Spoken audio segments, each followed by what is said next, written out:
The Narrative of the Life of Frederick Douglass, an American Slave, by Frederick Douglass. Chapter Romans 7. I lived in Master Hugh's family about 7 years. During this time, I succeeded in learning to read and write. In accomplishing this, I was compelled to resort to various stratagems. I had no regular teacher. My mistress, who had kindly commenced to instruct me, had, in compliance with the advice and direction of her husband, not only ceased to instruct, but had set her face against my being instructed by anyone else. It is due, however, to my mistress to say of her, that she did not adopt this course of treatment immediately. She at first lacked the depravity indispensable to shutting me up in mental darkness. It was at least necessary for her to have some training in the exercise of irresponsible power, to make her equal to the task of treating me as though I were a brute. My mistress was, as I have said, a kind and tender-hearted woman, and in the simplicity of her soul she commenced, when I first went to live with her, to treat me as she supposed one human being ought to treat another. In entering upon the duties of a slaveholder, she did not seem to perceive that I sustained to her the relation of a mere chattel, and that for her to treat me as a human being was not only wrong, but dangerously so. Slavery proved as injurious to her as it did to me. When I went there, she was a pious, warm, and tender-hearted woman. There was no sorrow or suffering for which she had not a tear. She had bread for the hungry, clothes for the naked, and comfort for every mourner that came within her reach. Slavery soon proved its ability to divest her of these heavenly qualities. Under its influence, the tender heart became stone, and the lamb-like disposition gave way to one of tiger-like fierceness. The first step in her downward course was in her ceasing to instruct me. She now commenced to practice her husband's precepts. She finally became even more violent in her opposition than her husband himself. She was not satisfied with simply doing as well as he had commanded. She seemed anxious to do better. Nothing seemed to make her more angry than to see me with a newspaper. She seemed to think that here lay the danger. I have had her rush at me with a face made all up of fury, and snatch from me a newspaper in a manner that fully revealed her apprehension. She was an apt woman, and a little experience soon demonstrated, to her satisfaction, that education and slavery were incompatible with each other. From this time I was most narrowly watched. If I was in a separate room any considerable length of time, I was sure to be suspected of having a book, and was at once called to give an account of myself. All this, however, was too late. The first step had been taken. Mistress, in teaching me the alphabet, had given me the inch, and no precaution could prevent me from taking the L. The plan which I adopted, and the one by which I was most successful, was that of making friends of all the little white boys whom I met in the street. As many of these as I could, I converted into teachers. With their kindly aid, obtained at different times and in different places, I finally succeeded in learning to read. When I was sent of errands, I always took my book with me, and by going one part of my errand quickly, I found time to get a lesson before my return. I used also to carry bread with me, enough of which was always in the house, and to which I was always welcome, for I was much better off in this regard than many of the poor white children in our neighborhood. This bread I used to bestow upon the hungry little urchins, who in return would give me that more valuable bread of knowledge. I am strongly tempted to give the names of 2 or 3 of those little boys as a testimonial of the gratitude and affection I bear them, but prudence forbids not that it would injure me, but it might embarrass them, for it is almost an unpardonable offense to teach slaves to read in this Christian country.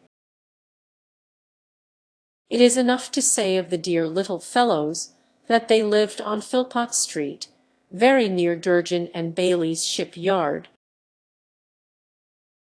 I used to talk this matter of slavery over with them. I would sometimes say to them, I wished I could be as free as they would be when they got to be men.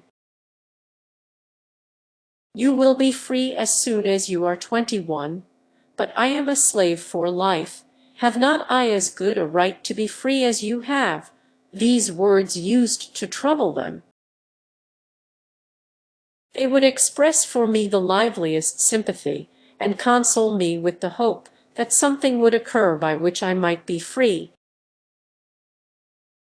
I was now about 12 years old, and the thought of being a slave for life began to bear heavily upon my heart. Just about this time I got hold of a book entitled The Columbian Orator. Every opportunity I got, I used to read this book. Among much of other interesting matter, I found in it a dialogue between a master and his slave. The slave was represented as having run away from his master 3 times. The dialogue represented the conversation which took place between them, when the slave was retaken the 3rd time. In this dialogue, the whole argument in behalf of slavery was brought forward by the master, all of which was disposed of by the slave. The slave was made to say some very smart as well as impressive things in reply to his master, things which had the desired though unexpected effect. For the conversation resulted in the voluntary emancipation of the slave on the part of the master. In the same book, I met with one of Sheridan's mighty speeches on and in behalf of Catholic emancipation. These were choice documents to me. I read them over and over again with unabated interest. They gave tongue to interesting thoughts of my own soul, which had frequently flashed through my mind,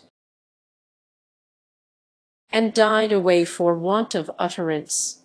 The moral which I gained from the dialogue was the power of truth over the conscience of even a slaveholder. What I got from Sheridan was a bold denunciation of slavery and a powerful vindication of human rights. The reading of these documents enabled me to utter my thoughts and to meet the arguments brought forward to sustain slavery. But while they relieved me of one difficulty, they brought on another even more painful than the one of which I was relieved. The more I read, the more I was led to abhor and detest my enslavers. I could regard them in no other light than a band of successful robbers who had left their homes and gone to Africa, and stolen us from our homes, and in a strange land reduced us to slavery. I loathed them as being the meanest as well as the most wicked of men.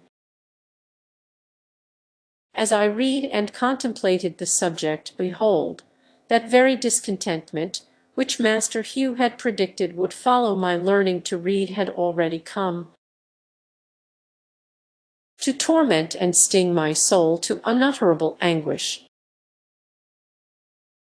As I writhed under it, I would at times feel that learning to read had been a curse rather than a blessing.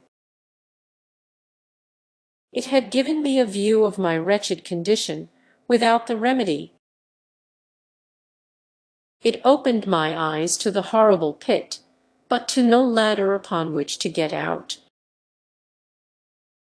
In moments of agony, I envied my fellow slaves for their stupidity. I have often wished myself a beast. I preferred the condition of the meanest reptile to my own. Anything, no matter what, to get rid of thinking. It was this everlasting thinking of my condition that tormented me. There was no getting rid of it. It was pressed upon me by every object within sight or hearing, animate or inanimate. The silver trump of freedom had roused my soul to eternal wakefulness. Freedom now appeared to disappear no more forever. It was heard in every sound and seen in everything. It was ever present to torment me with a sense of my wretched condition. I saw nothing without seeing it, I heard nothing without hearing it, and felt nothing without feeling it. It looked from every star, it smiled in every calm, breathed in every wind, and moved in every storm. I often found myself regretting my own existence and wishing myself dead, and but for the hope of being free. I have no doubt but that I should have killed myself, or done something for which I should have been killed. While in this state of mind, I was eager to hear anyone speak of slavery. I was a ready listener. Every little while I could hear something about the abolitionists. It was some time before I found what the word meant. It was always used in such connections as to make it an interesting word to me. If a slave ran away and succeeded in getting clear, or if a slave killed his master, set fire to a barn, or did anything very wrong in the mind of a slaveholder, it was spoken of as the fruit of abolition. Hearing the word in this connection very often, I set about learning what it meant. The dictionary afforded me little or no help. I found it was the act of abolishing. Then I did not know what was to be abolished. Here I was perplexed. I did not dare to ask anyone about its meaning, for I was satisfied that it was something they wanted me to know very little about. After a patient waiting, I got one of our city papers, containing an account of the number of petitions from the North, praying for the abolition of slavery in the District of Columbia, and of the slave trade between the states.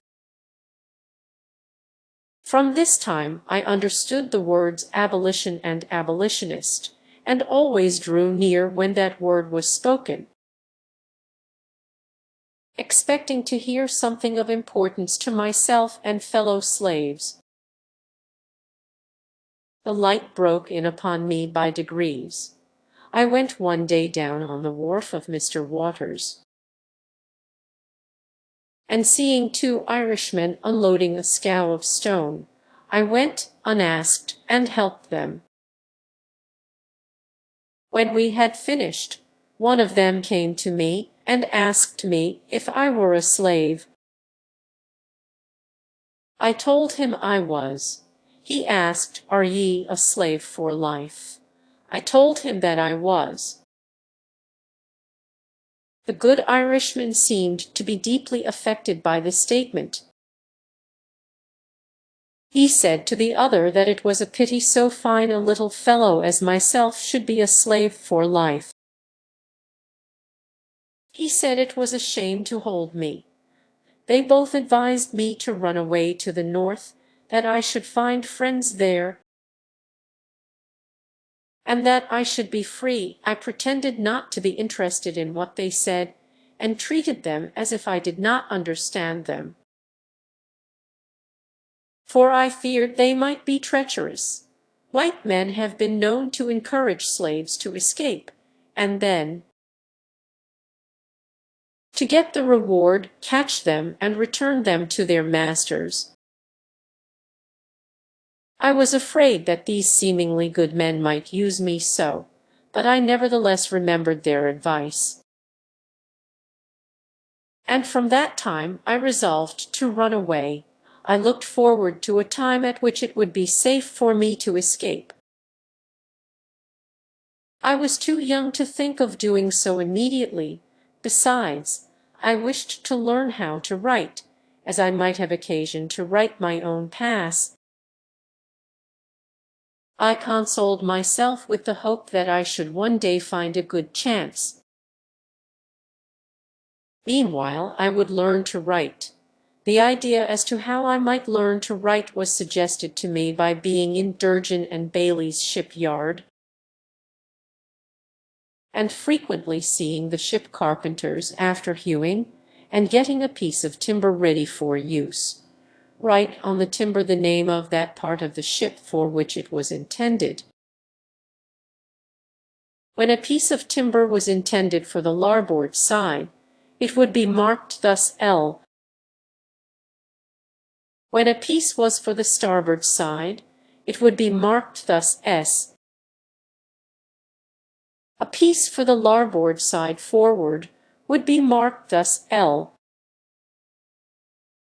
F. When a piece was for starboard side forward, it would be marked thus S. F. For larboard aft, it would be marked thus LA. For starboard aft, it would be marked thus S. A. I soon learned the names of these letters, and for what they were intended when placed upon a piece of timber in the shipyard. I immediately commenced copying them, and in a short time was able to make the 4 letters named. After that, when I met with any boy who I knew could write, I would tell him I could write as well as he. The next word would be, "I don't believe you, let me see you try it." I would then make the letters which I had been so fortunate as to learn, and ask him to beat that. In this way I got a good many lessons in writing, which it is quite possible I should never have gotten in any other way. During this time, my copybook was the board fence, brick wall, and pavement. My pen and ink was a lump of chalk. With these I learned mainly how to write. I then commenced and continued copying the italics in Webster's spelling book, until I could make them all without looking on the book. By this time, my little master Thomas had gone to school, and learned how to write, and had written over a number of copybooks. These had been brought home, and shown to some of our near neighbors, and then laid aside. My mistress used to go to class meeting at the Wilk Street meeting house every Monday afternoon, and leave me to take care of the house. When left thus, I used to spend the time in writing in the spaces left in Master Thomas' copybook, copying what he had written. I continued to do this until I could write a hand very similar to that of Master Thomas. Thus, after a long, tedious effort for years, I finally succeeded in learning how to write. Chapter Roman 8. In a very short time after I went to live at Baltimore, my old master's youngest son Richard died. And in about 3 years and 6 months after his death, my old master, Captain Anthony, died, leaving only his son Andrew and daughter Lucretia to share his estate. He died while on a visit to see his daughter at Hillsborough. Cut off thus unexpectedly, he left no will as to the disposal of his property. It was therefore necessary to have a valuation of the property, that it might be equally divided between Mrs. Lucretia and Master Andrew. I was immediately sent for to be valued with the other property. Here again my feelings rose up in detestation of slavery. I had now a new conception of my degraded condition. Prior to this, I had become, if not insensible to my lot, at least partly so. I left Baltimore with a young heart overborne with sadness, and a soul full of apprehension. I took passage with Captain Rowe in the schooner Wildcat, and, after a sail of about 24 hours, I found myself near the place of my birth. I had now been absent from it almost, if not quite 5 years. I, however, remembered the place very well. I was only about 5 years old when I left it, to go and live with my old master on Colonel Lloyd's plantation, so that I was now between 10 and 11 years old. We were all ranked together at the valuation. Men and women, old and young, married and single, were ranked with horses, sheep, and swine. There were horses and men, cattle and women, pigs and children, all holding the same rank in the scale of being, and were all subjected to the same narrow examination. Silvery-headed age and sprightly youth, maids and matrons, had to undergo the same indelicate inspection. At this moment, I saw more clearly than ever the brutalizing effects of slavery upon both slave and slaveholder. After the valuation, then came the division. I have no language to express the high excitement and deep anxiety which were felt among us poor slaves during this time. Our fate for life was now to be decided. We had no more voice in that decision than the brutes among whom we were ranked. A single word from the white men was enough against all our wishes, prayers, and entreaties to sunder forever the dearest friends, dearest kindred, and strongest ties known to human beings. In addition to the pain of separation, there was the horrid dread of falling into the hands of Master Andrew.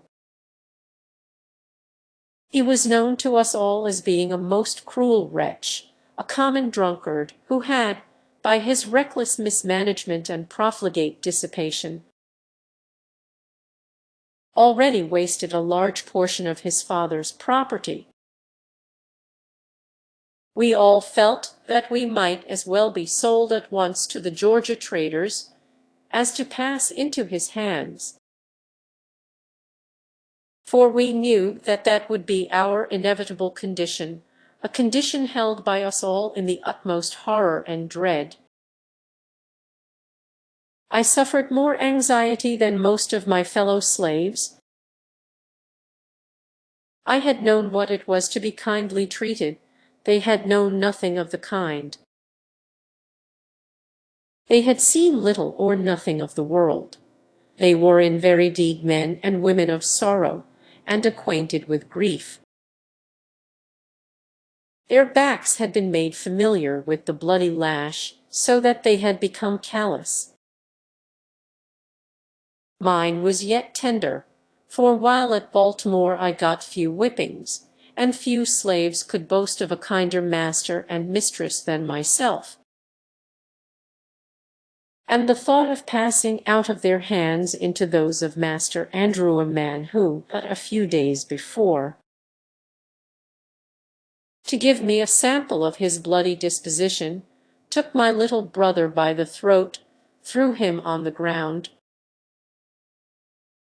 and with the heel of his boot stamped upon his head, till the blood gushed from his nose and ears, was well calculated to make me anxious as to my fate. After he had committed this savage outrage upon my brother, he turned to me, and said that was the way he meant to serve me one of these days. Meaning, I suppose, when I came into his possession. Thanks to a kind Providence, I fell to the portion of Mrs. Lucretia, and was sent immediately back to Baltimore, to live again in the family of Master Hugh. Their joy at my return equaled their sorrow at my departure. It was a glad day to me. I had escaped a worse than lion's jaws. I was absent from Baltimore, for the purpose of valuation and division, just about 1 month, and it seemed to have been 6. Very soon after my return to Baltimore, my mistress, Lucretia, died, leaving her husband and 1 child, Amanda, and in a very short time after her death, Master Andrew died. Now all the property of my old master, slaves included, was in the hands of strangers who had had nothing to do with accumulating it. Not a slave was left free, all remained slaves, from the youngest to the oldest. If any one thing in my experience, more than another, served to deepen my conviction of the infernal character of slavery, and to fill me with unutterable loathing of slaveholders, it was their base ingratitude to my poor old grandmother. She had served my old master faithfully from youth to old age. She had been the source of all his wealth. She had peopled his plantation with slaves. She had become a great-grandmother in his service. She had rocked him in infancy, attended him in childhood, served him through life, and at his death wiped from his icy brow the cold death sweat, and closed his eyes forever. She was nevertheless left a slave for life, a slave in the hands of strangers. And in their hands she saw her children, her grandchildren, and her great-grandchildren divided, like so many sheep, without being gratified with the small privilege of a single word as to their or her own destiny. And, to cap the climax of their base ingratitude and fiendish barbarity, my grandmother, who was now very old, having outlived my old master and all his children, having seen the beginning and end of all of them, and her present owners finding she was of but little value, her frame already racked with the pains of old age, and complete helplessness fast stealing over her once active limbs, they took her to the woods, built her a little hut, put up a little mud chimney, and then made her welcome to the privilege of supporting herself, thus virtually turning her out to die. If my poor old grandmother now lives, she lives to suffer in utter loneliness. She lives to remember and mourn over the loss of children, the loss of grandchildren, and the loss of great-grandchildren. They are, in the language of the slave's poet Whittier, gone, gone, sold and gone to the rice swamp dank and lone, where the slave whip ceaseless swings, where the noisome insect stings, where the fever demon strews poison with the falling dews, where the sickly sunbeams glare through the hot and misty air, and gone, gone, sold and gone to the rice swamp dank and lone, from Virginia hills and water sand. Woe is me, my stolen daughters. The hearth is desolate. The children, the unconscious children, who once sang and danced in her presence, are gone. She gropes her way in the darkness of age for a drink of water. Instead of the voices of her children, she hears by day the moans of the dove, and by night the screams of the hideous owl. All is gloom. The grave is at the door, and now, when weighed down by the pains and aches of old age, when the head inclines to the feet, when the beginning and ending of human existence meet, and helpless infancy and painful old age combine together at this time, this most needful time, the time for the exercise of that tenderness and affection which children only can exercise towards a declining parent, my poor old grandmother, the devoted mother of 12 children, is left all alone in yonder little hut, before a few dim embers. She stands, she sits, she staggers, she falls, she groans, she dies, and there are none of her children or grandchildren present to wipe from her wrinkled brow the cold sweat of death. Will not a righteous God visit for these things? In about 2 years after the death of Mrs. Lucretia, Master Thomas married his second wife. Her name was Rowena Hamilton. She was the eldest daughter of Mr. William Hamilton. Master now lived in St. Michael's. Not long after his marriage, a misunderstanding took place between himself and Master Hugh, and as a means of punishing his brother, he took me from him to live with himself at St. Michael's. Here I underwent another most painful separation. It, however, was not so severe as the one I dreaded at the division of property. For, during this interval, a great change had taken place in Master Hugh and his once kind and affectionate wife. The influence of brandy upon him, and of slavery upon her, had effected a disastrous change in the characters of both, so that, as far as they were concerned, I thought I had little to lose by the change. But it was not to them that I was attached. It was to those little Baltimore boys that I felt the strongest attachment.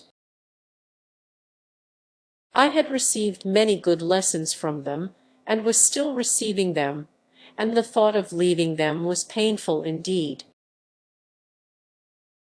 I was leaving, too, without the hope of ever being allowed to return. Master Thomas had said he would never let me return again. The barrier betwixt himself and brother he considered impassable. I then had to regret that I did not at least make the attempt to carry out my resolution to run away, for the chances of success are tenfold greater from the city than from the country. I sailed from Baltimore for St. Michael's in the sloop Amanda, Captain Edward Dodson. On my passage, I paid particular attention to the direction which the steamboats took to go to Philadelphia. I found, instead of going down on reaching North Point, they went up the bay in a northeasterly direction. I deemed this knowledge of the utmost importance. My determination to run away was again revived. I resolved to wait only so long as the offering of a favorable opportunity. When that came, I was determined to be off. Chapter Roman 9. I have now reached a period of my life when I can give dates. I left Baltimore and went to live with Master Thomas Auld at St. Michael's in March 1832. It was now more than 7 years since I lived with him in the family of my old master, on Colonel Lloyd's plantation. We of course were now almost entire strangers to each other. He was to me a new master, and I to him a new slave. I was ignorant of his temper and disposition, he was equally so of mine. A very short time, however, brought us into full acquaintance with each other. I was made acquainted with his wife not less than with himself.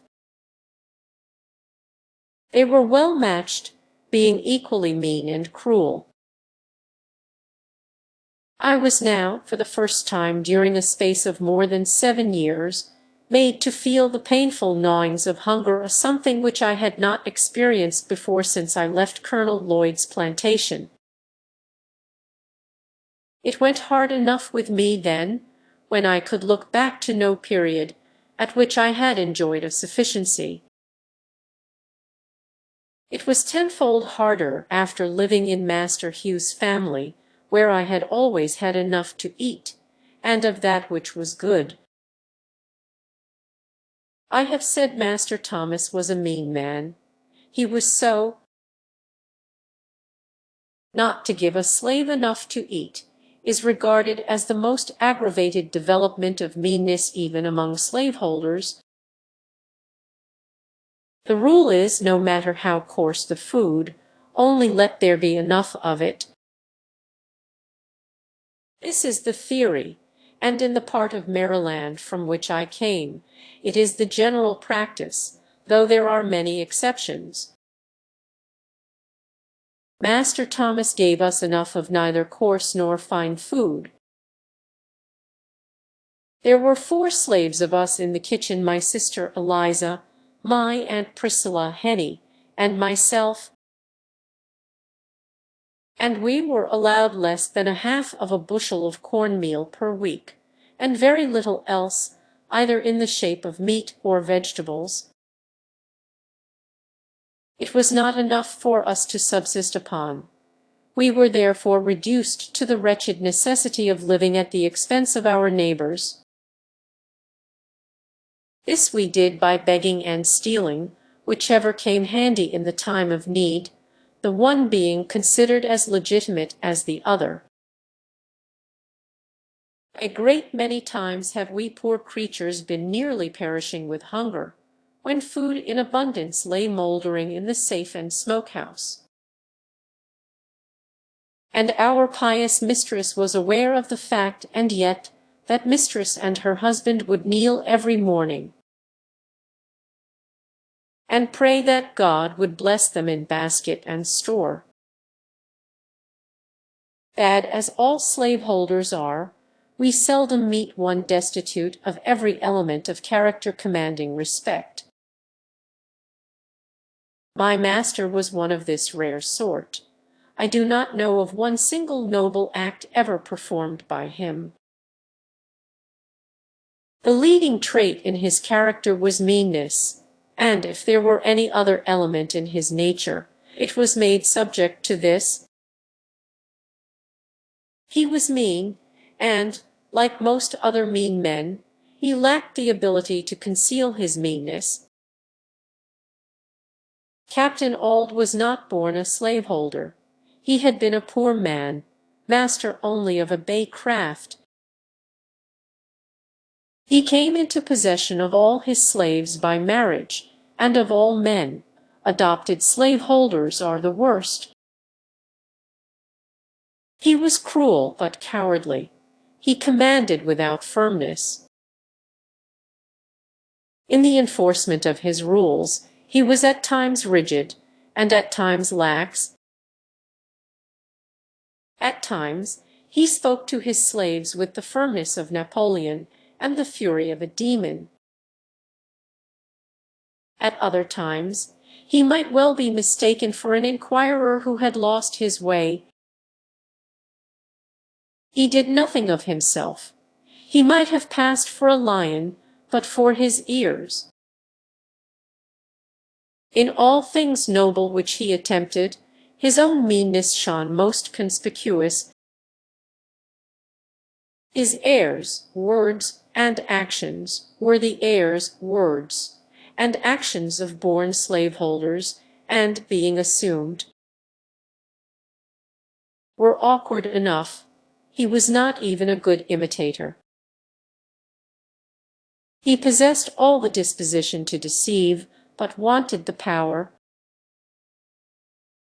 Having no resources within himself, he was compelled to be the copyist of many, and being such, he was forever the victim of inconsistency. And of consequence, he was an object of contempt, and was held as such even by his slaves.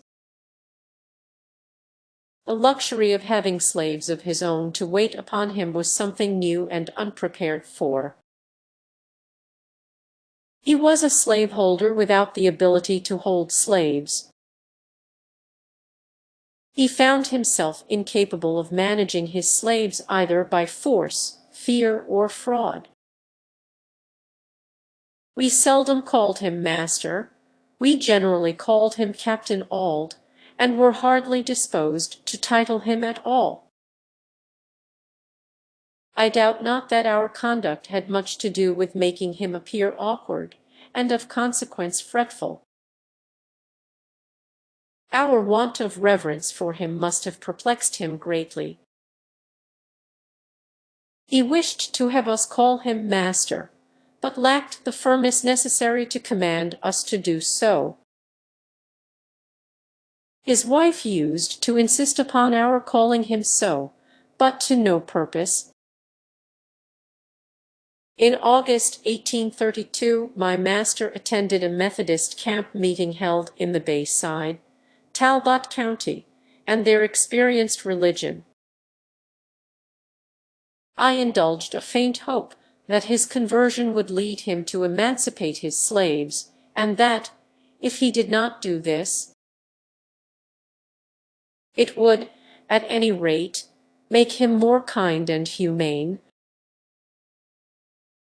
I was disappointed in both these respects. It neither made him to be humane to his slaves, nor to emancipate them. If it had any effect on his character, it made him more cruel and hateful in all his ways. For I believe him to have been a much worse man after his conversion than before. Prior to his conversion, he relied upon his own depravity to shield and sustain him in his savage barbarity.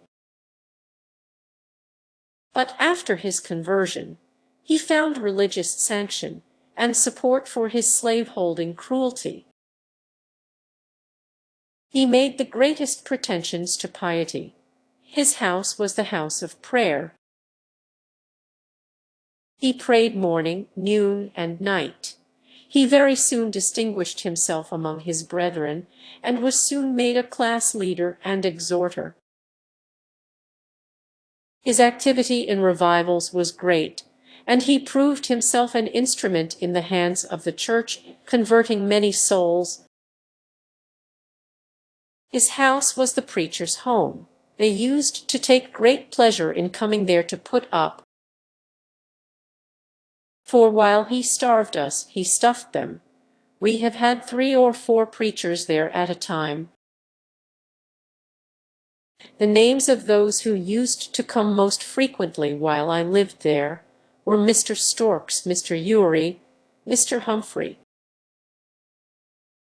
and Mr. Hickey.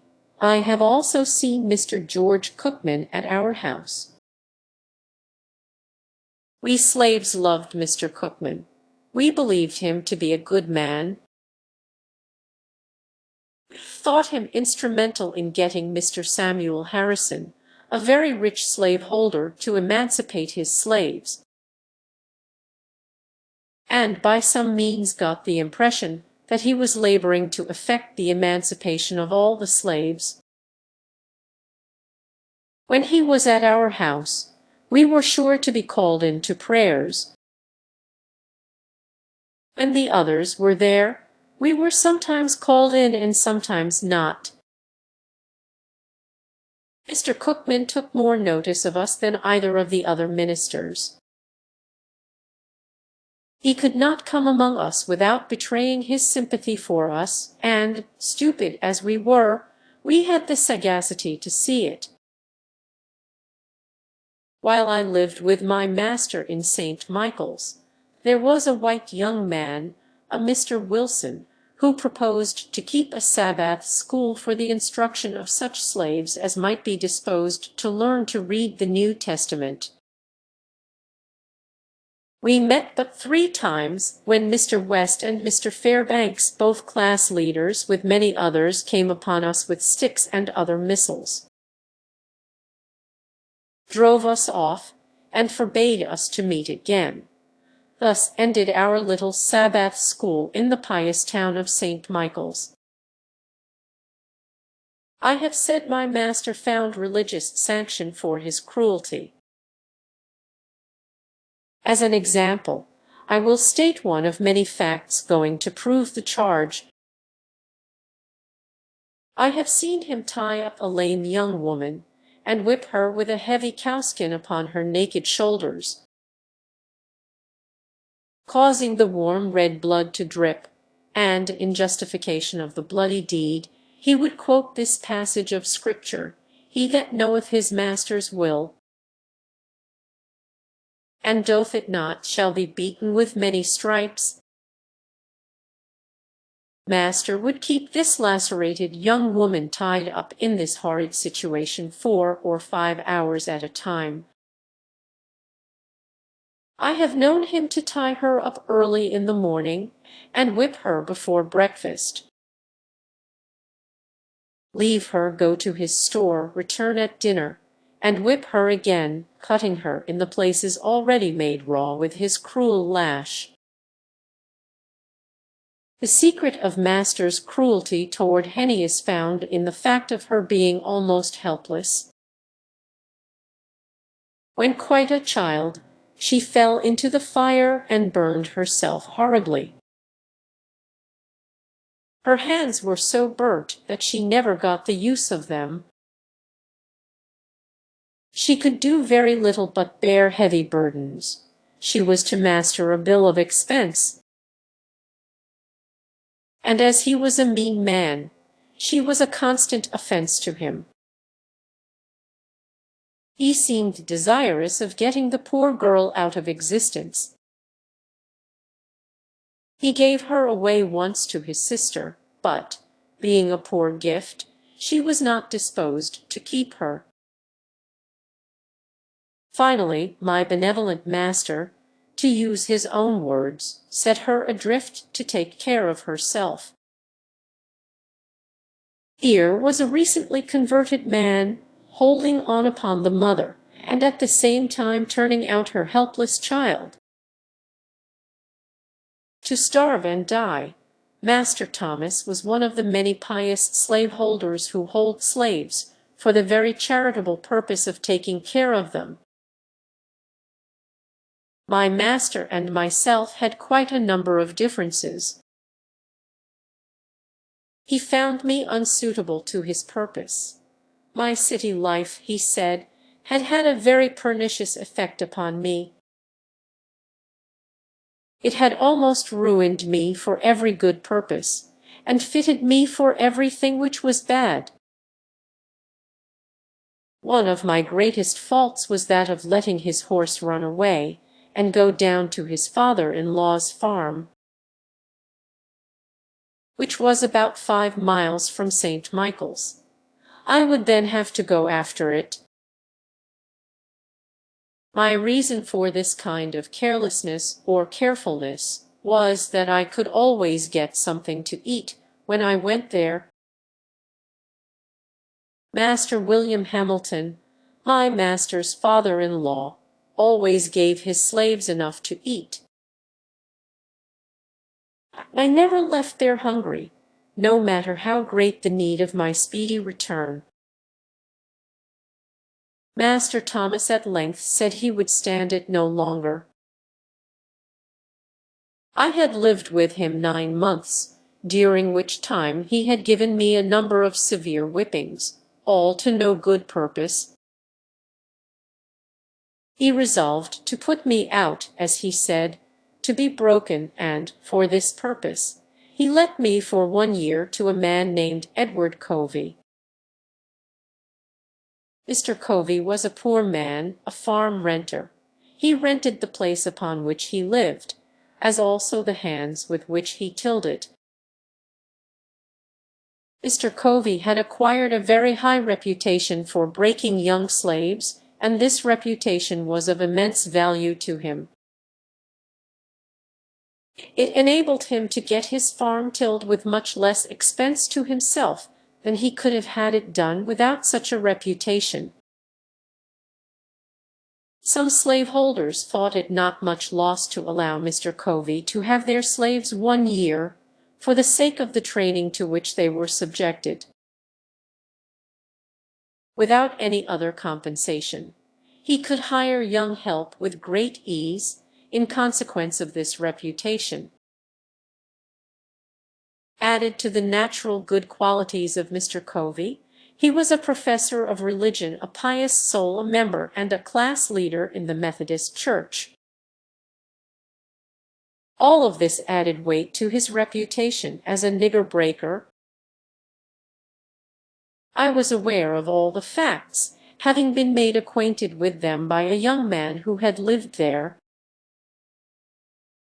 I nevertheless made the change gladly, for I was sure of getting enough to eat, which is not the smallest consideration to a hungry man. Chapter X. I had left Master Thomas' house, and went to live with Mr. Covey on the 1st of January, 1833. I was now, for the first time in my life, a field hand. In my new employment, I found myself even more awkward than a country boy appeared to be in a large city. I had been at my new home but 1 week before Mr. Covey gave me a very severe whipping, cutting my back, causing the blood to run, and raising ridges on my flesh as large as my little finger. The details of this affair are as follows. Mr. Covey sent me, very early in the morning of one of our coldest days in the month of January, to the woods to get a load of wood. He gave me a team of unbroken oxen. He told me which was the in-hand ox, and which the off-hand one. He then tied the end of a large rope around the horns of the in-hand ox, and gave me the other end of it, and told me, if the oxen started to run, that I must hold on upon the rope. I had never driven oxen before, and of course I was very awkward. I, however, succeeded in getting to the edge of the woods with little difficulty, but I had got a very few rods into the woods when the oxen took fright and started full tilt, carrying the cart against trees and over stumps in the most frightful manner. I expected every moment that my brains would be dashed out against the trees. After running thus for a considerable distance, they finally upset the cart, dashing it with great force against a tree, and threw themselves into a dense thicket. How I escaped death, I do not know. There I was entirely alone, in a thick wood, in a place new to me. My cart was upset and shattered, my oxen were entangled among the young trees, and there was none to help me. After a long spell of effort, I succeeded in getting my cart righted, my oxen disentangled, and again yoked to the cart. I now proceeded with my team to the place where I had, the day before, been chopping wood, and loaded my cart pretty heavily. Thinking in this way to tame my oxen, I then proceeded on my way home. I had now consumed 1/2 of the day. I got out of the woods safely and now felt out of danger. I stopped my oxen to open the woods gate, and just as I did so, before I could get hold of my ox rope, the oxen again started, rushed through the gate, catching it between the wheel and the body of the cart, tearing it to pieces, and coming within a few inches of crushing me against the gate post. Thus twice, in one short day, I escaped death by the merest chance. On my return, I told Mr. Covey what had happened, and how it happened. He ordered me to return to the woods again immediately. I did so, and he followed on after me just as I got into the woods. He came up and told me to stop my cart, and that he would teach me how to trifle away my time and break gates. He then went to a large gum tree, and with his axe cut 3 large switches, and, after trimming them up neatly with his pocket knife, he ordered me to take off my clothes. I made him no answer, but stood with my clothes on. He repeated his order. I still made him no answer, nor did I move to strip myself. Upon this he rushed at me with the fierceness of a tiger, tore off my clothes, and lashed me till he had worn out his switches, cutting me so savagely as to leave the marks visible for a long time after. This whipping was the first of a number just like it, and for similar offenses. I lived with Mr. Covey 1 year. During the first 6 months of that year, scarce a week passed without his whipping me. I was seldom free from a sore back. My awkwardness was almost always his excuse for whipping me. We were worked fully up to the point of endurance. Long before day we were up, our horses fed, and by the first approach of day we were off to the field with our hoes and plowing teams. Mr. Covey gave us enough to eat, but scarce time to eat it. We were often less than 5 minutes taking our meals. We were often in the field, from the first approach of day till its last lingering ray had left us. And at saving fodder time, midnight often caught us in the field binding blades. Covey would be out with us. The way he used to stand it was this. He would spend the most of his afternoons in bed. He would then come out fresh in the evening, ready to urge us on with his words, example, and frequently with the whip. Mr. Covey was one of the few slaveholders who could and did work with his hands. He was a hard-working man. He knew by himself just what a man or a boy could do. There was no deceiving him. His work went on in his absence almost as well as in his presence. And he had the faculty of making us feel that he was ever present with us. This he did by surprising us. He seldom approached the spot where we were at work openly, if he could do it secretly. He always aimed at taking us by surprise.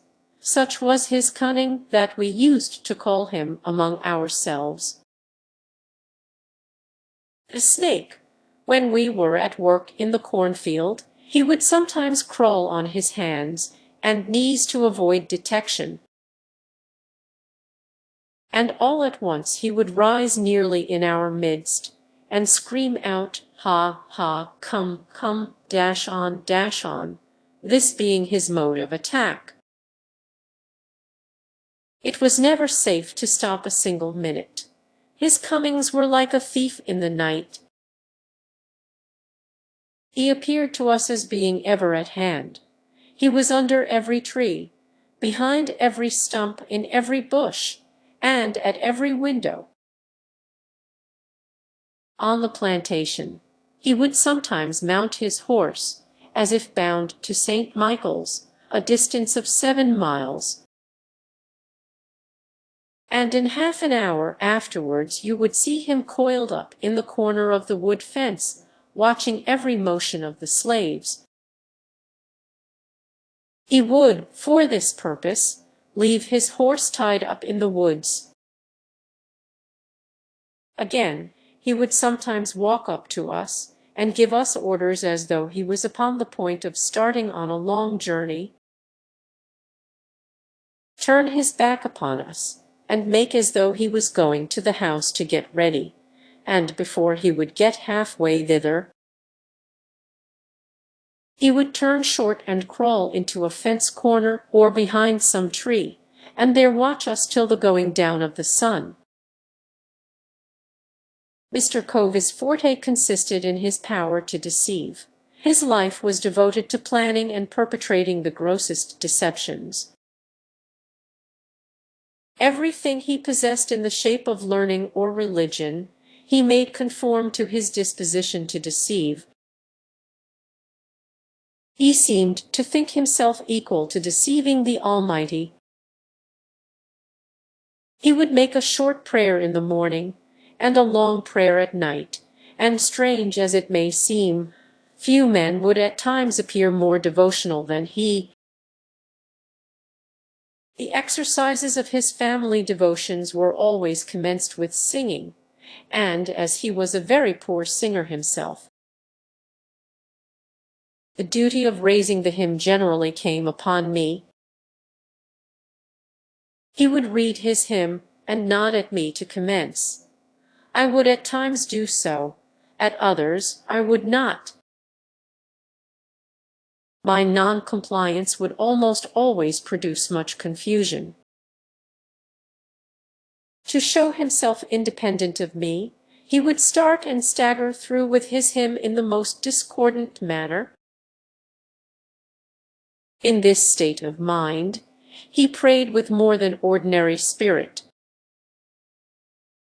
Poor man, such was his disposition and success at deceiving, I do verily believe that he sometimes deceived himself into the solemn belief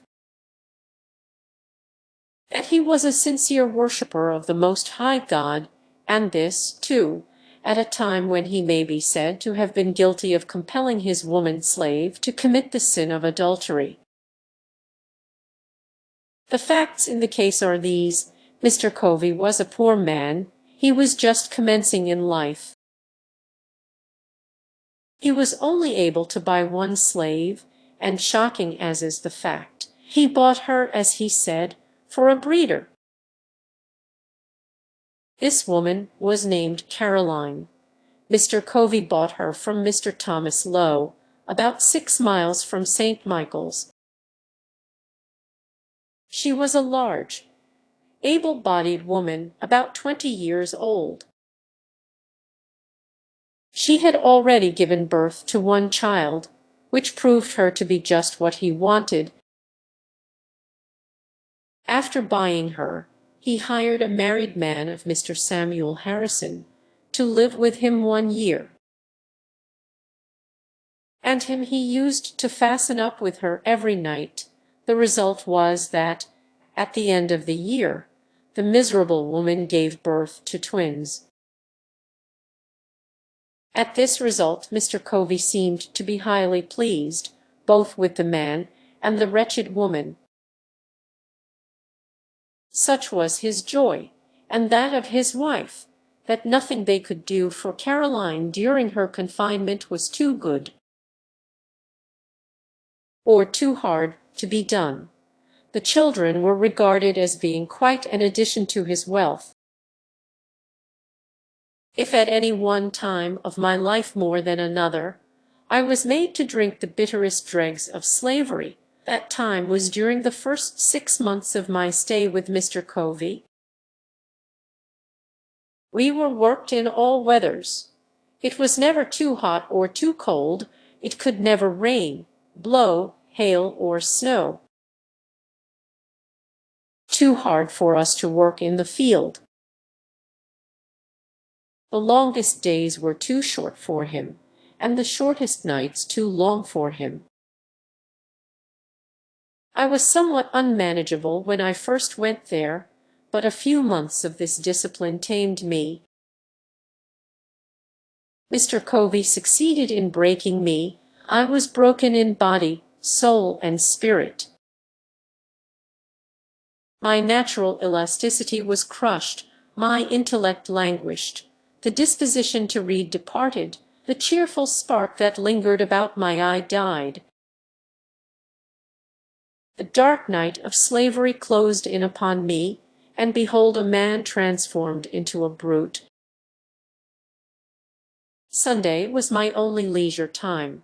I spent this in a sort of beast-like stupor, between sleep and wake, under some large tree.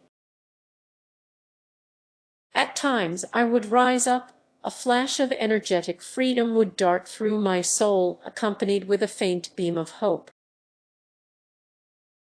that flickered for a moment and then vanished. I sank down again, mourning over my wretched condition. I was sometimes prompted to take my life, and that of Covey, but was prevented by a combination of hope and fear. My sufferings on this plantation seem now like a dream rather than a stern reality. Our house stood within a few rods of the Chesapeake Bay, whose broad bosom was ever white with sails from every quarter of the habitable globe.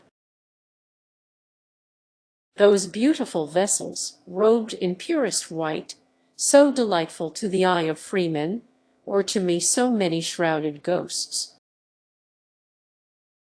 to terrify and torment me with thoughts of my wretched condition.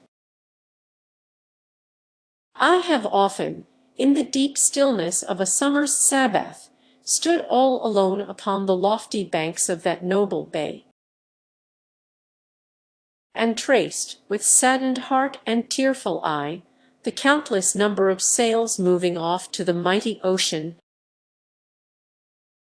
The sight of these always affected me powerfully. My thoughts would compel utterance. And there, with no audience but the Almighty, I would pour out my soul's complaint in my rude way, with an apostrophe to the moving multitude of ships.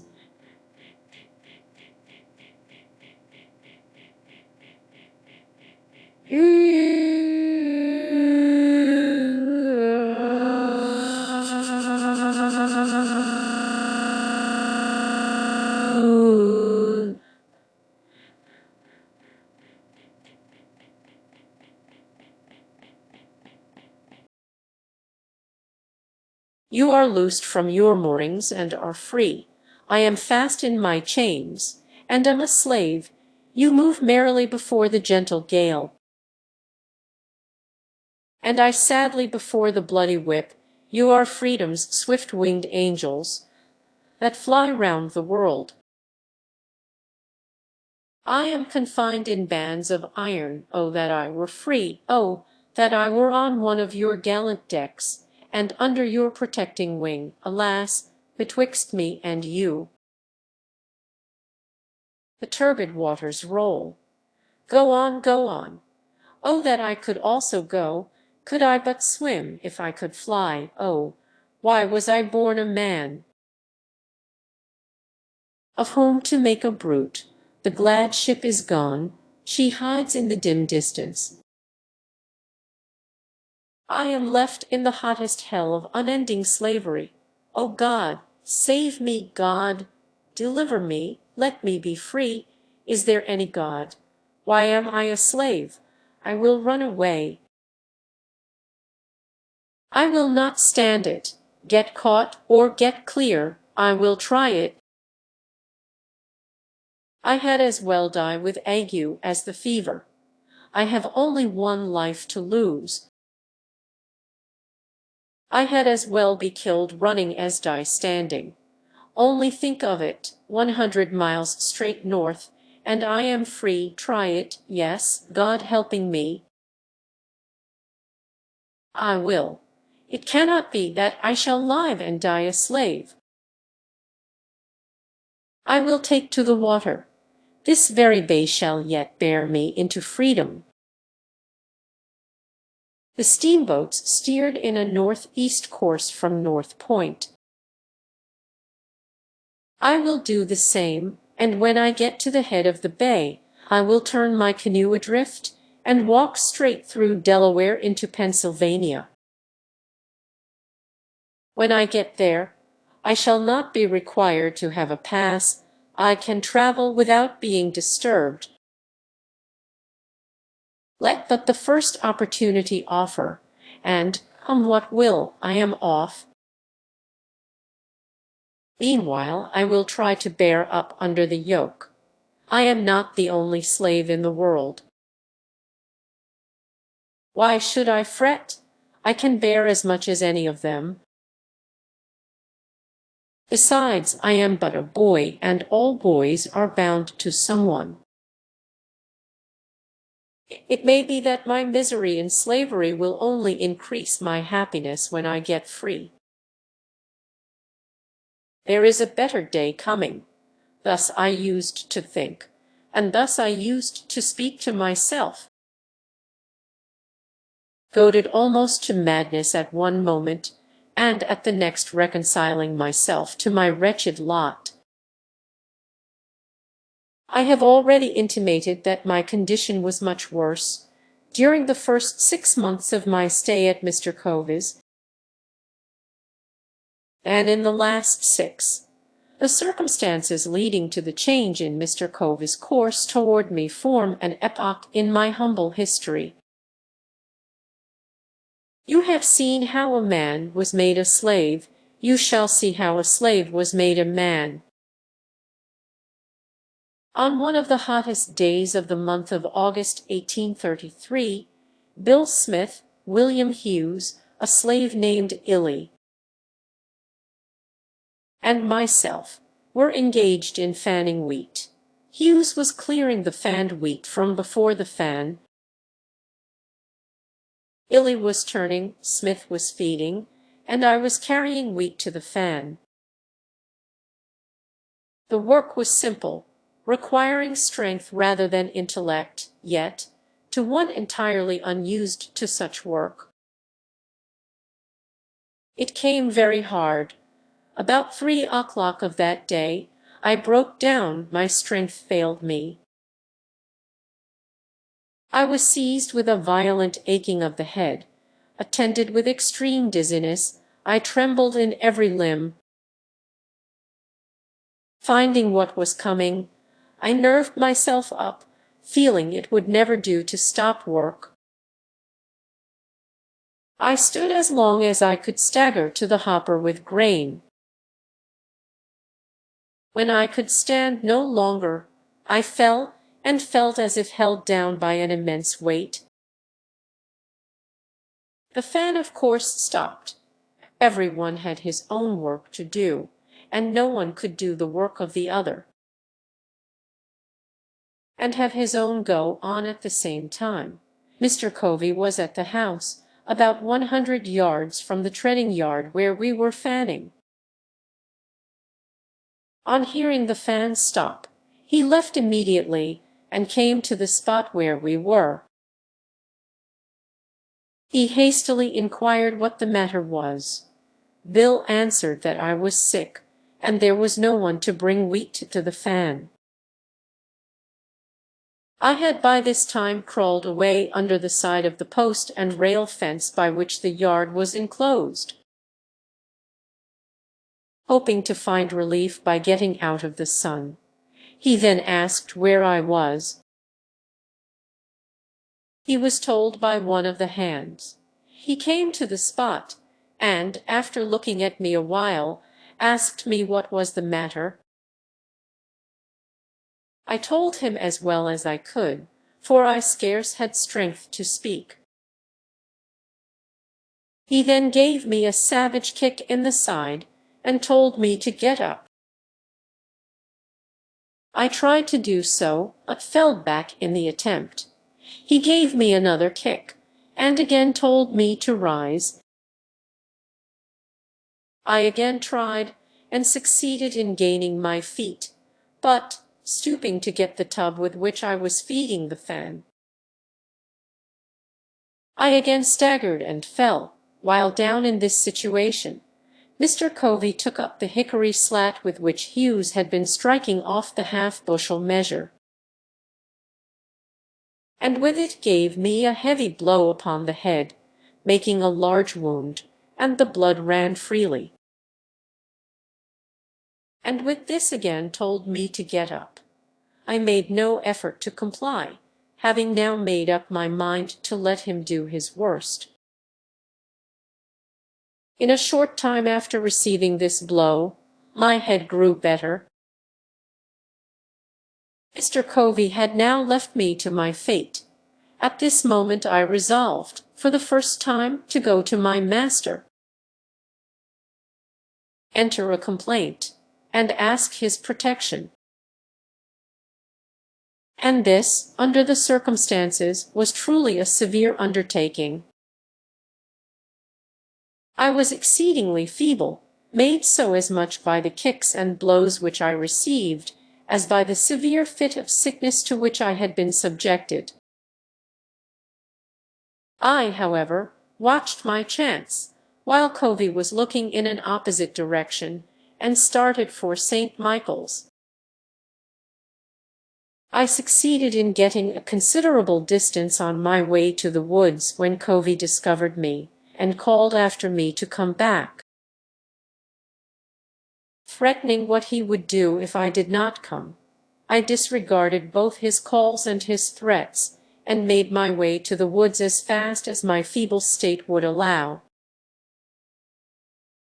And thinking I might be overhauled by him if I kept the road, I walked through the woods, keeping far enough from the road to avoid detection,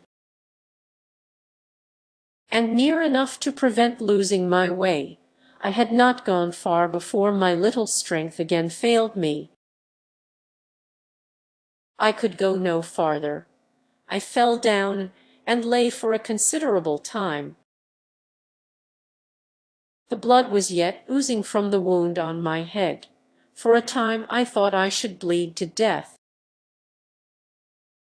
and think now that I should have done so, but that the blood so matted my hair as to stop the wound. After lying there about 3/4 of an hour, I nerved myself up again, and started on my way, through bogs and briars, barefooted and bareheaded, tearing my feet sometimes at nearly every step, and, after a journey of about 7 miles, occupying some 5 hours to perform it, I arrived at master's store. I then presented an appearance enough to affect any but a heart of iron. From the crown of my head to my feet, I was covered with blood. My hair was all clotted with dust and blood. My shirt was stiff with blood. I suppose I looked like a man who had escaped a den of wild beasts and barely escaped them. In this state I appeared before my master, humbly entreating him to interpose his authority for my protection. I told him all the circumstances as well as I could, and it seemed, as I spoke, at times to affect him. He would then walk the floor, and seek to justify Covey by saying he expected I deserved it. He asked me what I wanted. I told him to let me get a new home, that as sure as I lived with Mr. Covey again, I should live with but to die with him, that Covey would surely kill me, he was in a fair way for it. Master Thomas ridiculed the idea that there was any danger of Mr. Covey's killing me, and said that he knew Mr. Covey, that he was a good man, and that he could not think of taking me from him, that should he do so, he would lose the whole year's wages. That I belonged to Mr. Covey for 1 year, and that I must go back to him, come what might, and that I must not trouble him with any more stories, or that he would himself get hold of me. After threatening me thus, he gave me a very large dose of salts, telling me that I might remain in St. Michael's that night, it being quite late, but that I must be off back to Mr. Covey's early in the morning, and that if I did not, he would get hold of me, which meant that he would whip me. I remained all night, and, according to his orders, I started off to Covey's in the morning, Saturday morning, wearied in body and broken in spirit. I got no supper that night, or breakfast that morning. I reached Covey's about 9 o'clock, and just as I was getting over the fence that divided Mrs. Kemp's fields from ours, out ran Covey with his cowskin, to give me another whipping. Before he could reach me, I succeeded in getting to the cornfield, and as the corn was very high, it afforded me the means of hiding. He seemed very angry, and searched for me a long time. My behavior was altogether unaccountable. He finally gave up the chase, thinking, I suppose, that I must come home for something to eat. He would give himself no further trouble in looking for me. I spent that day mostly in the woods, having the alternative before me to go home and be whipped to death, or stay in the woods and be starved to death. Sandy had a free wife who lived about 4 miles from Mr. Covey's, and it being Saturday, he was on his way to see her. I told him my circumstances, and he very kindly invited me to go home with him. I went home with him, and talked this whole matter over, and got his advice as to what course it was best for me to pursue. I found Sandy an old adviser. He told me, with great solemnity, I must go back to Covey, but that before I went I must go with him into another part of the woods, where there was a certain root, which, if I would take some of it with me, carrying it always on my right side, would render it impossible for Mr. Covey or any other white man to whip me. He said he had carried it for years, and since he had done so, he had never received a blow, and never expected to while he carried it. I at first rejected the idea that the simple carrying of a root in my pocket would have any such effect as he had said, and was not disposed to take it, but Sandy impressed the necessity with much earnestness, telling me it could do no harm. If it did no good, to please him, I at length took the root, and, according to his direction, carried it upon my right side. This was Sunday morning. I immediately started for home, and upon entering the yard gate, out came Mr. Covey on his way to meeting. He spoke to me very kindly, bade me drive the pigs from a lot near by, and passed on towards the church. Now, this singular conduct of Mr. Covey really made me begin to think that there was something in the root which Sandy had given me. And had it been on any other day than Sunday, I could have attributed the conduct to no other cause than the influence of that root. And as it was, I was half inclined to think the root to be something more than I at first had taken it to be. All went well till Monday morning. On this morning, the virtue of the root was fully tested. Long before daylight, I was called to go and rub, curry, and feed the horses. I obeyed, and was glad to obey, but whilst thus engaged, whilst in the act of throwing down some blades from the loft, Mr. Covey entered the stable with a long rope, and just as I was half out of the loft, he caught hold of my legs, and was about tying me. As soon as I found what he was up to, I gave a sudden spring, and as I did so, he holding to my legs, I was brought sprawling on the stable floor. Mr. Covey seemed now to think he had me, and could do what he pleased, but at this moment, from whence came the spirit I don't know, I resolved to fight. And, suiting my action to the resolution, I seized Covey hard by the throat, and as I did so, I rose. He held on to me, and I to him. My resistance was so entirely unexpected that Covey seemed taken all aback. He trembled like a leaf. This gave me assurance, and I held him uneasy, causing the blood to run where I touched him with the ends of my fingers. Mr. Covey soon called out to Hughes for help. Hughes came, and, while Covey held me, attempted to tie my right hand. While he was in the act of doing so, I watched my chance, and gave him a heavy kick close under the ribs. This kick fairly sickened Hughes, so that he left me in the hands of Mr. Covey. This kick had the effect of not only weakening Hughes, but Covey also. When he saw Hughes bending over with pain, his courage quailed. He asked me if I meant to persist in my resistance. I told him I did, come what might.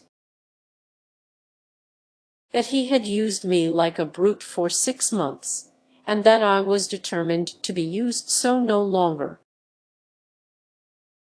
With that, he strove to drag me to a stick that was lying just out of the stable door. He meant to knock me down, but just as he was leaning over to get the stick, I seized him with both hands by his collar, and brought him by a sudden snatch to the ground. By this time Bill came. Covey called upon him for assistance. Bill wanted to know what he could do. Covey said, "Take hold of him, take hold of him." Bill said his master hired him out to work, and not to help to whip me. So he left Covey and myself to fight our own battle out. We were at it for nearly 2 hours. Covey at length let me go, puffing and blowing at a great rate, saying that if I had not resisted, he would not have whipped me half so much. The truth was that he had not whipped me at all. I considered him as getting entirely the worst end of the bargain, for he had drawn no blood from me, but I had from him. The whole 6 months afterwards that I spent with Mr. Covey, he never laid the weight of his finger upon me in anger. He would occasionally say he didn't want to get hold of me again. No, thought I, you need not, for you will come off worse than you did before. This battle with Mr. Covey was the turning point in my career as a slave. It rekindled the few expiring embers of freedom, and revived within me a sense of my own manhood. It recalled the departed self-confidence, and inspired me again with a determination to be free. The gratification afforded by the triumph was a full compensation for whatever else might follow, even death itself. He only can understand the deep satisfaction which I experienced, who has himself repelled by force the bloody arm of slavery. I felt as I never felt before. It was a glorious resurrection from the tomb of slavery to the heaven of freedom. My long-crushed spirit rose, cowardice departed, bold defiance took its place, and I now resolved that, however long I might remain a slave in form, the day had passed forever when I could be a slave in fact. I did not hesitate to let it be known of me that the white man who expected to succeed in whipping must also succeed in killing me. From this time I was never again what might be called fairly whipped, though I remained a slave 4 years afterwards. I had several fights, but was never whipped. It was for a long time a matter of surprise to me why Mr. Covey did not immediately have me taken by the constable to the whipping post, and there regularly whipped for the crime of raising my hand against a white man in defense of myself. And the only explanation I can now think of does not entirely satisfy me, but such as it is, I will give it. Mr. Covey enjoyed the most unbounded reputation for being a first-rate overseer and Negro breaker. It was of considerable importance to him. That reputation was at stake, and had he sent me a boy about 16 years old to the public whipping post, his reputation would have been lost, so, to save his reputation, he suffered me to go unpunished. My term of actual service to Mr. Edward Covey ended on Christmas Day, 1833. The days between Christmas and New Year's Day are allowed as holidays, and, accordingly, we were not required to perform any labor more than to feed and take care of the stock, and we therefore used or abused it nearly as we pleased. Those of us who had families at a distance were generally allowed to spend the whole 6 days in their society. This time, however, was spent in various ways. The staid, sober, thinking and industrious ones of our number would employ themselves in making corn brooms, mats, horse collars, and baskets, and another class of us would spend the time in hunting opossums, hares, and coons, but by far the larger part engaged in such sports and merriments as playing ball, wrestling, running foot races, fiddling, dancing, and drinking whiskey, and this latter mode of spending the time was by far the most agreeable to the feelings of our masters. A slave who would work during the holidays was considered by our masters as scarcely deserving them. He was regarded as one who rejected the favor of his master. It was deemed a disgrace not to get drunk at Christmas, and he was regarded as lazy indeed, who had not provided himself with the necessary means during the year to get whiskey enough to last him through Christmas.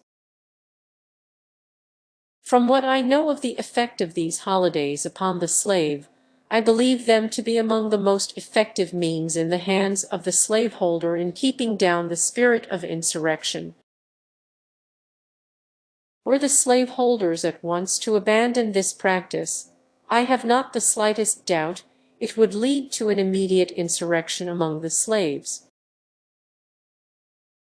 These holidays serve as conductors or safety valves to carry off the rebellious spirit of enslaved humanity. But for these, the slave would be forced up to the wildest desperation, and woe betide the slaveholder the day he ventures to remove or hinder the operation of those conductors. I warn him that, in such an event, a spirit will go forth in their midst, more to be dreaded than the most appalling earthquake. The holidays are part and parcel of the gross fraud, wrong, and inhumanity of slavery. They are professedly a custom established by the benevolence of the slaveholders, but I undertake to say it is the result of selfishness, and one of the grossest frauds committed upon the downtrodden slave. They do not give the slaves this time because they would not like to have their work during its continuance, but because they know it would be unsafe to deprive them of it. This will be seen by the fact that the slaveholders like to have their slaves spend those days just in such a manner as to make them as glad of their ending as of their beginning. Their object seems to be to disgust their slaves with freedom by plunging them into the lowest depths of dissipation. For instance, the slaveholders not only like to see the slave drink of his own accord, but will adopt various plans to make him drunk. One plan is to make bets on their slaves as to who can drink the most whiskey without getting drunk, and in this way they succeed in getting whole multitudes to drink to excess.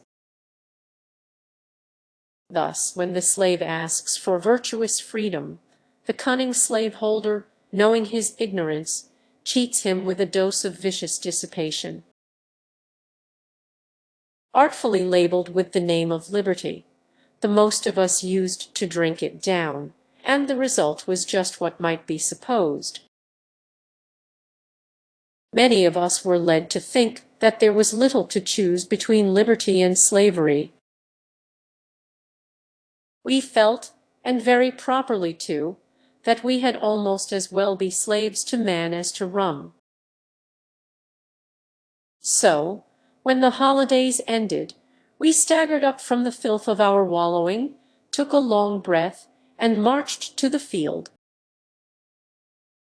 feeling, upon the whole, rather glad to go from what our master had deceived us into a belief was freedom, back to the arms of slavery. I have said that this mode of treatment is a part of the whole system of fraud and inhumanity of slavery. It is so. The mode here adopted to disgust the slave with freedom by allowing him to see only the abuse of it is carried out in other things. For instance, a slave loves molasses. He steals some.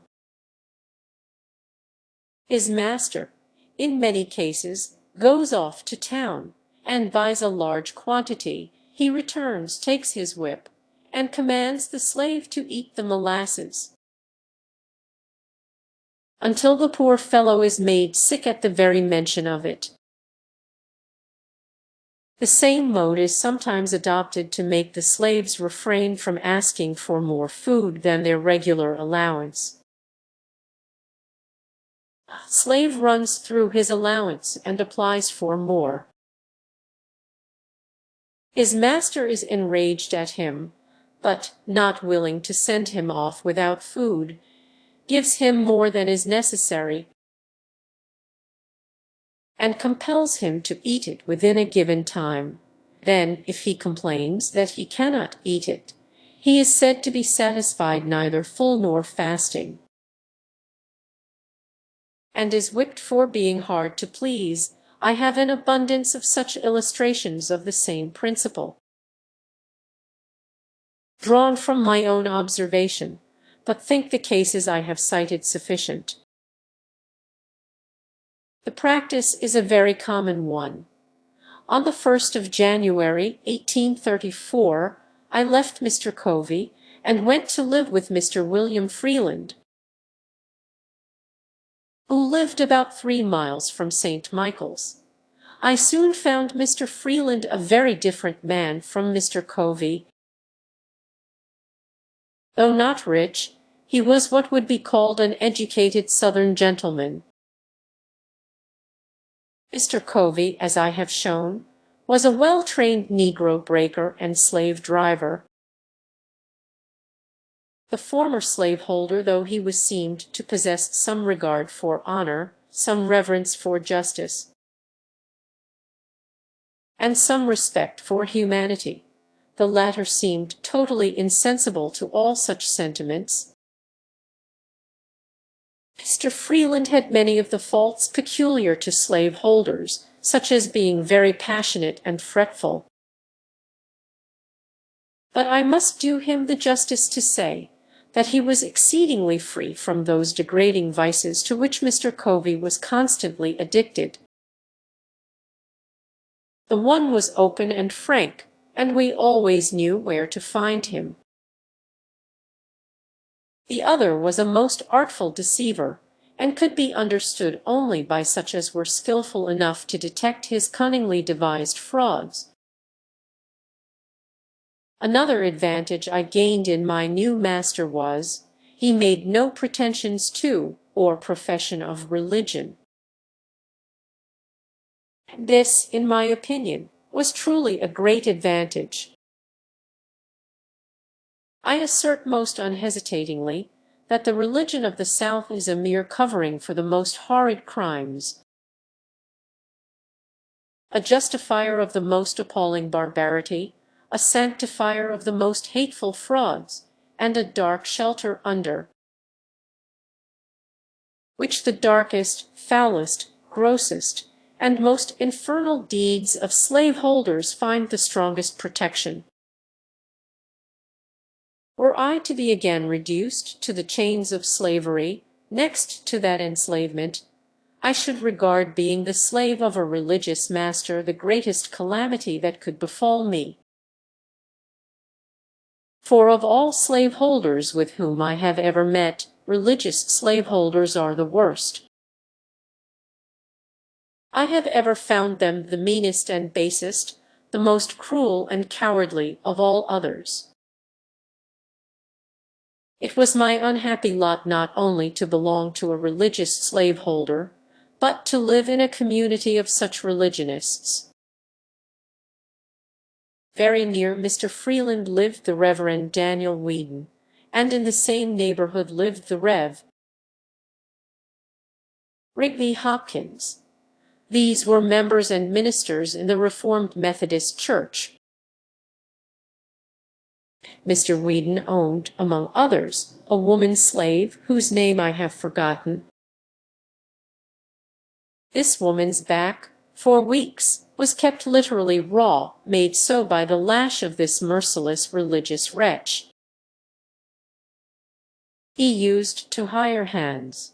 His maxim was, behave well or behave ill, it is the duty of a master occasionally to whip a slave, to remind him of his master's authority.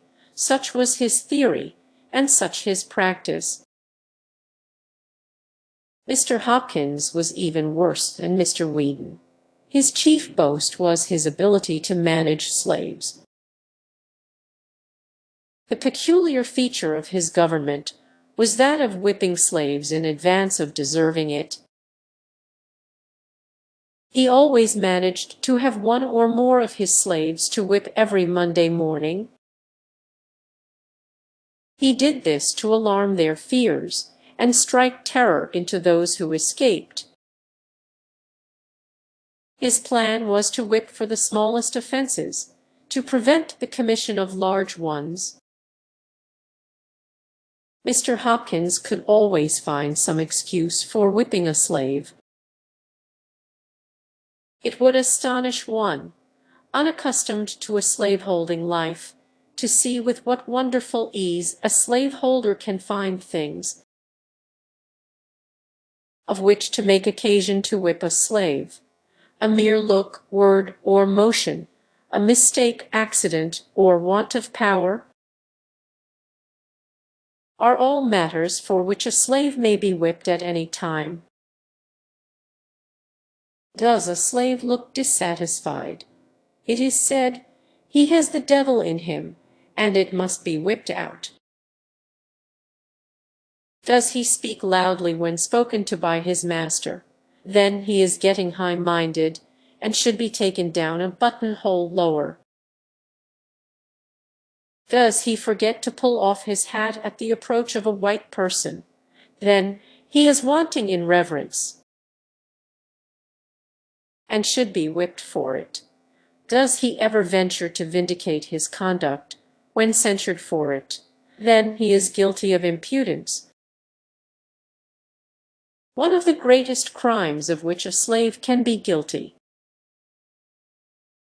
Does he ever venture to suggest a different mode of doing things from that pointed out by his master? He is indeed presumptuous, and getting above himself, and nothing less than a flogging will do for him. Does he, while plowing, break a plow, or, while hoeing, break a hoe? It is owing to his carelessness, and for it a slave must always be whipped. And he seldom failed to embrace such opportunities. There was not a man in the whole county with whom the slaves who had the getting their own home would not prefer to live rather than with this Rev. Mr. Hopkins. And yet there was not a man anywhere round who made higher professions of religion, or was more active in revivals, more attentive to the class love feast, prayer and preaching meetings, or more devotional in his family, that prayed earlier, later, louder, and longer than this same reverend slave driver, Rigby Hopkins. But to return to Mr. Freeland, and to my experience while in his employment. He, like Mr. Covey, gave us enough to eat, but, unlike Mr. Covey, he also gave us sufficient time to take our meals. He worked us hard, but always between sunrise and sunset. He required a good deal of work to be done, but gave us good tools with which to work. His farm was large, but he employed hands enough to work it, and with ease compared with many of his neighbors. My treatment, while in his employment, was heavenly compared with what I experienced at the hands of Mr. Edward Covey. Mr. Freeland was himself the owner of but 2 slaves. Their names were Henry Harris and John Harris. The rest of his hands he hired. These consisted of myself, Sandy Jenkins, and Handy Caldwell. This is the same man who gave me the roots to prevent my being whipped by Mr. Covey. He was a clever soul. We used frequently to talk about the fight with Covey, and as often as we did so, he would claim my success as the result of the roots which he gave me. This superstition is very common among the more ignorant slaves. A slave seldom dies but that his death is attributed to trickery. Henry and John were quite intelligent, and in a very little while after I went there, I succeeded in creating in them a strong desire to learn how to read. This desire soon sprang up in the others also. They very soon mustered up some old spelling books, and nothing would do but that I must keep a Sabbath school. I agreed to do so, and accordingly devoted my Sundays to teaching these my loved fellow slaves how to read. Neither of them knew his letters when I went there. Some of the slaves of the neighboring farms found what was going on, and also availed themselves of this little opportunity to learn to read. It was understood among all who came that there must be as little display about it as possible. It was necessary to keep our religious masters at St. Michael's unacquainted with the fact that, instead of spending the Sabbath in wrestling, boxing, and drinking whiskey, we were trying to learn how to read the will of God, for they had much rather see us engaged in those degrading sports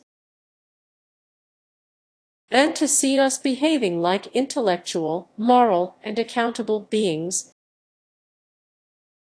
My blood boils as I think of the bloody manner in which Messrs. Wright Fairbanks and Garrison West, both class leaders in connection with many others, rushed in upon us with sticks and stones,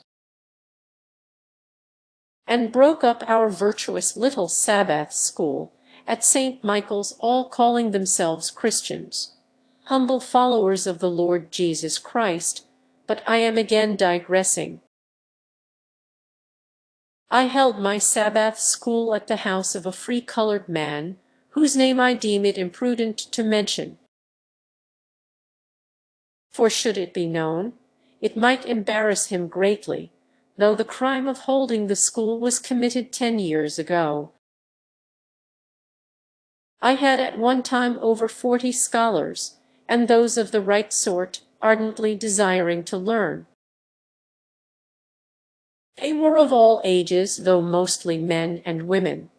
I look back to those Sundays with an amount of pleasure not to be expressed. They were great days to my soul. The work of instructing my dear fellow slaves was the sweetest engagement with which I was ever blessed. We loved each other, and to leave them at the close of the Sabbath was a severe cross indeed. When I think that these precious souls are today shut up in the prison house of slavery, my feelings overcome me, and I am almost ready to ask, does a righteous God govern the universe? And for what does he hold the thunders in his right hand? If not to smite the oppressor, and deliver the spoiled out of the hand of the spoiler, these dear souls came not to Sabbath school because it was popular to do so. Nor did I teach them because it was reputable to be thus engaged.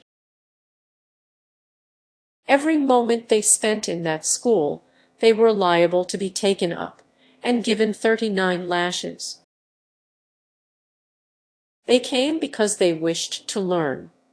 Their minds had been starved by their cruel masters. They had been shut up in mental darkness.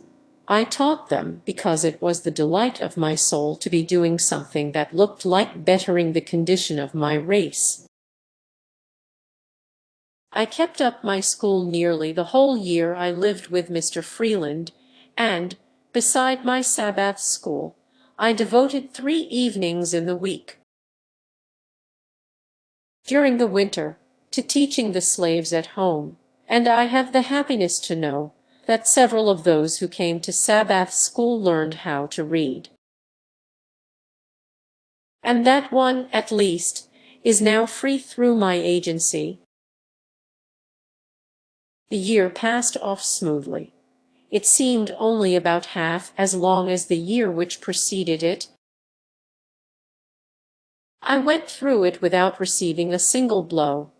I will give Mr. Freeland the credit of being the best master I ever had, till I became my own master, for the ease with which I passed the year.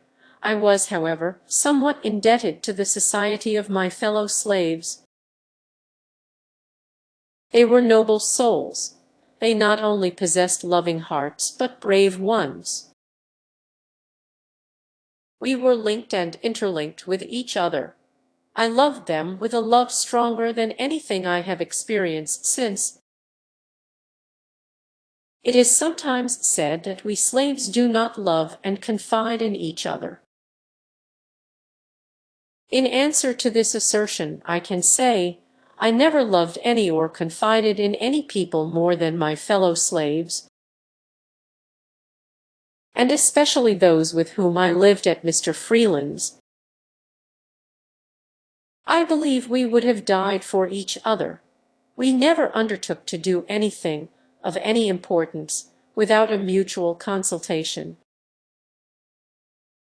We never moved separately. We were one, and as much so by our tempers and dispositions, as by the mutual hardships to which we were necessarily subjected by our condition as slaves.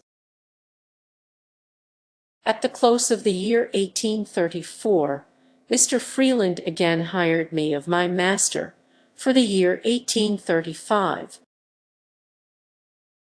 But by this time I began to want to live upon free land as well as with Freeland,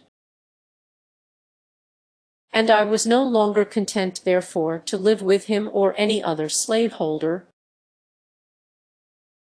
I began, with the commencement of the year, to prepare myself for a final struggle, which should decide my fate one way or the other. My tendency was upward. I was fast approaching manhood, and year after year had passed, and I was still a slave. These thoughts roused me. I must do something. I therefore resolved that 1835 should not pass without witnessing an attempt, on my part, to secure my liberty, but I was not willing to cherish this determination alone. My fellow slaves were dear to me. I was anxious to have them participate with me in this, my life-giving determination. I therefore, though with great prudence, commenced early to ascertain their views and feelings in regard to their condition, and to imbue their minds with thoughts of freedom. I bent myself to devising ways and means for our escape, and meanwhile strove, on all fitting occasions, to impress them with the gross fraud and inhumanity of slavery. I went first to Henry, next to John, then to the others. I found in them all warm hearts and noble spirits. They were ready to hear and ready to act when a feasible plan should be proposed. This was what I wanted. I talked to them of our want of manhood, if we submitted to our enslavement without at least one noble effort to be free. We met often, and consulted frequently, and told our hopes and fears, recounted the difficulties, real and imagined, which we should be called on to meet. At times we were almost disposed to give up, and try to content ourselves with our wretched lot. At others, we were firm and unbending in our determination to go. Whenever we suggested any plan, there was shrinking. The odds were fearful. Our path was beset with the greatest obstacles, and if we succeeded in gaining the end of it, our right to be free was yet questionable. We were yet liable to be returned to bondage. We could see no spot, this side of the ocean, where we could be free. We knew nothing about Canada. Our knowledge of the North did not extend farther than New York. And to go there and be forever harassed with the frightful liability of being returned to slavery, with the certainty of being treated tenfold worse than before, the thought was truly a horrible one, and one which it was not easy to overcome. The case sometimes stood thus: at every gate through which we were to pass, we saw a watchman; at every ferry a guard; on every bridge a sentinel; and in every wood a patrol. We were hemmed in upon every side. Here were the difficulties, real or imagined, the good to be sought, and the evil to be shunned.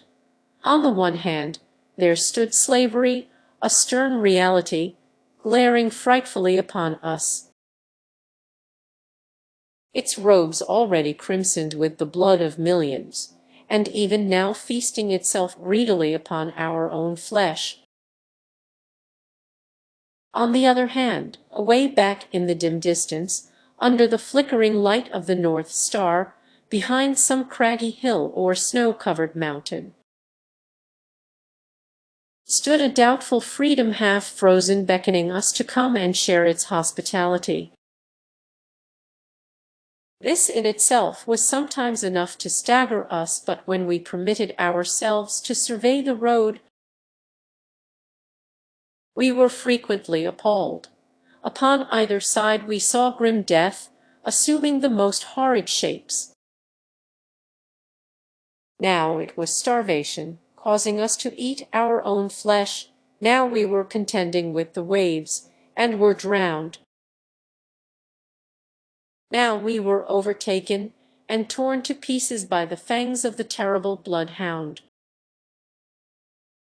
We were stung by scorpions, chased by wild beasts, bitten by snakes, and finally, after having nearly reached the desired spot,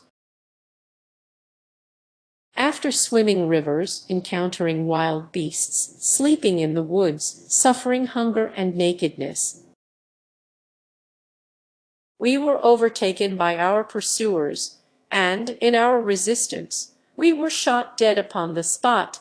I say, this picture sometimes appalled us, and made us rather bear those ills we had, than fly to others that we knew not of. In coming to a fixed determination to run away, we did more than Patrick Henry, when he resolved upon liberty or death.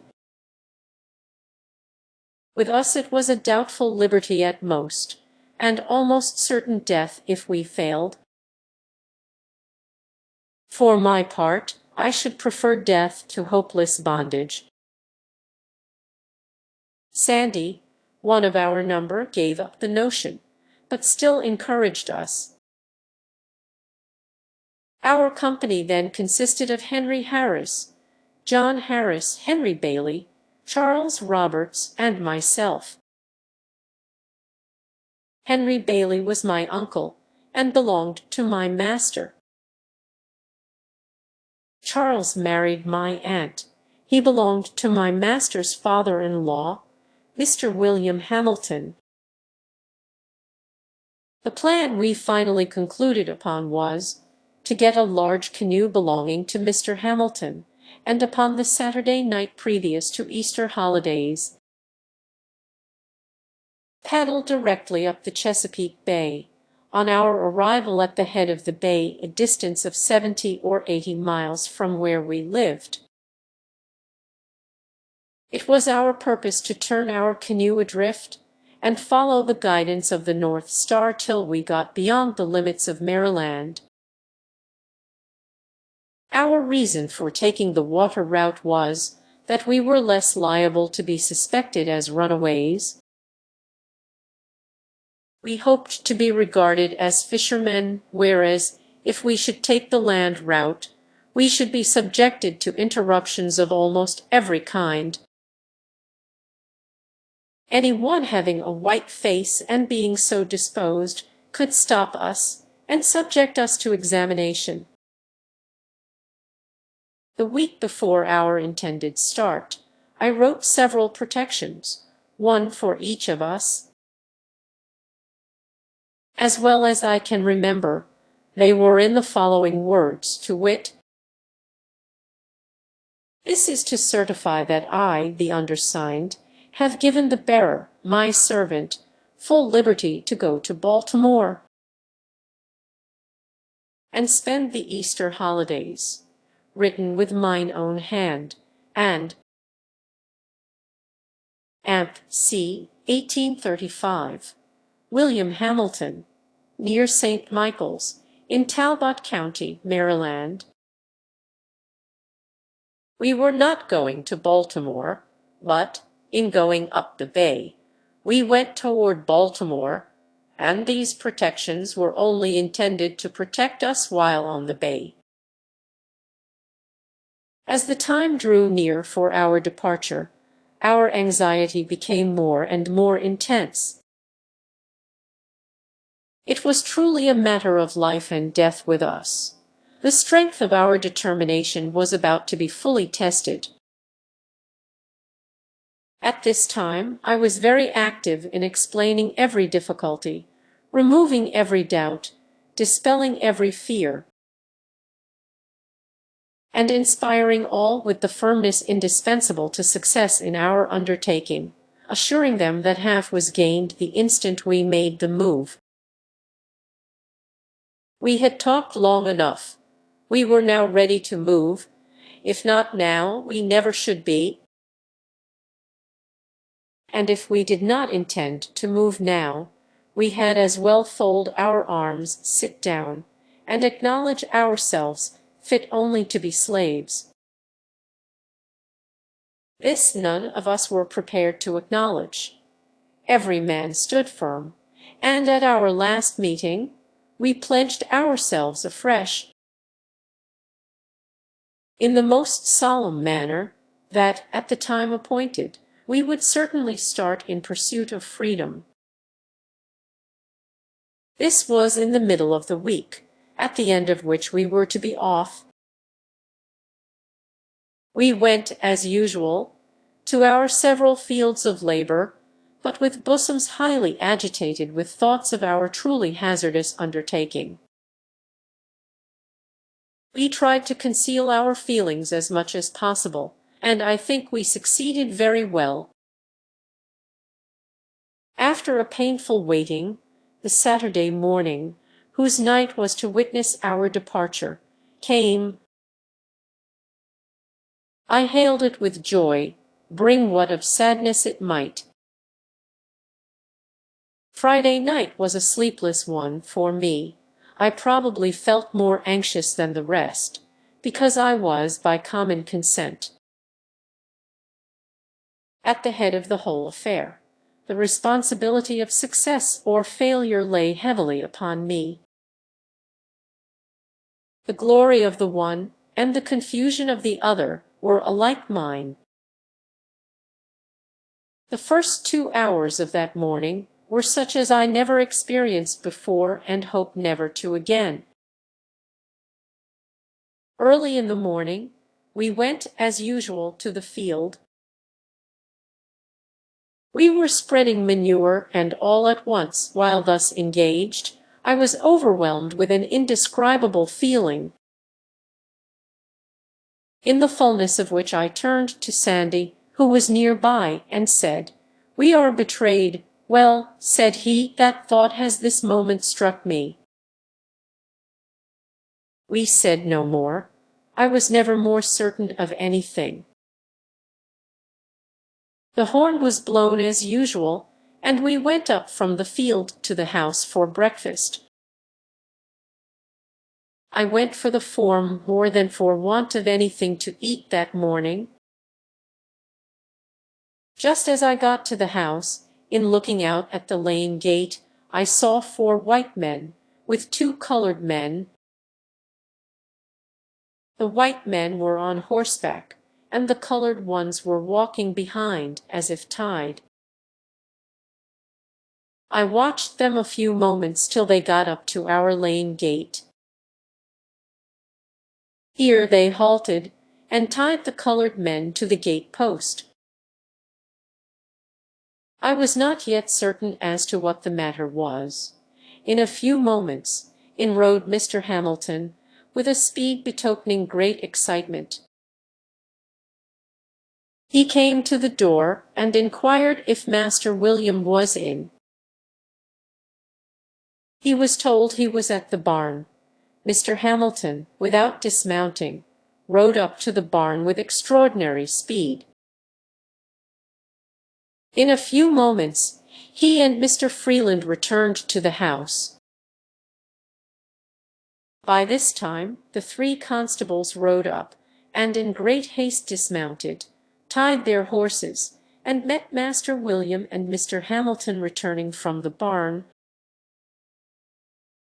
And after talking a while, they all walked up to the kitchen door.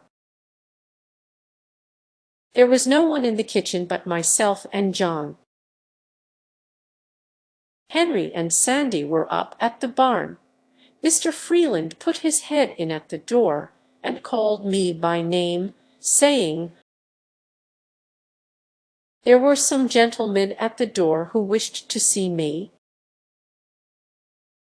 I stepped to the door, and inquired what they wanted. They at once seized me, and, without giving me any satisfaction, tied me, lashing my hands closely together. I insisted upon knowing what the matter was. They at length said that they had learned I had been in a scrape, and that I was to be examined before my master, and if their information proved false, I should not be hurt. In a few moments, they succeeded in tying John. They then turned to Henry, who had by this time returned, and commanded him to cross his hands. "I want," said Henry, in a firm tone, indicating his readiness to meet the consequences of his refusal. "Want you?" said Tom Graham, the constable. "No, I want," said Henry, in a still stronger tone.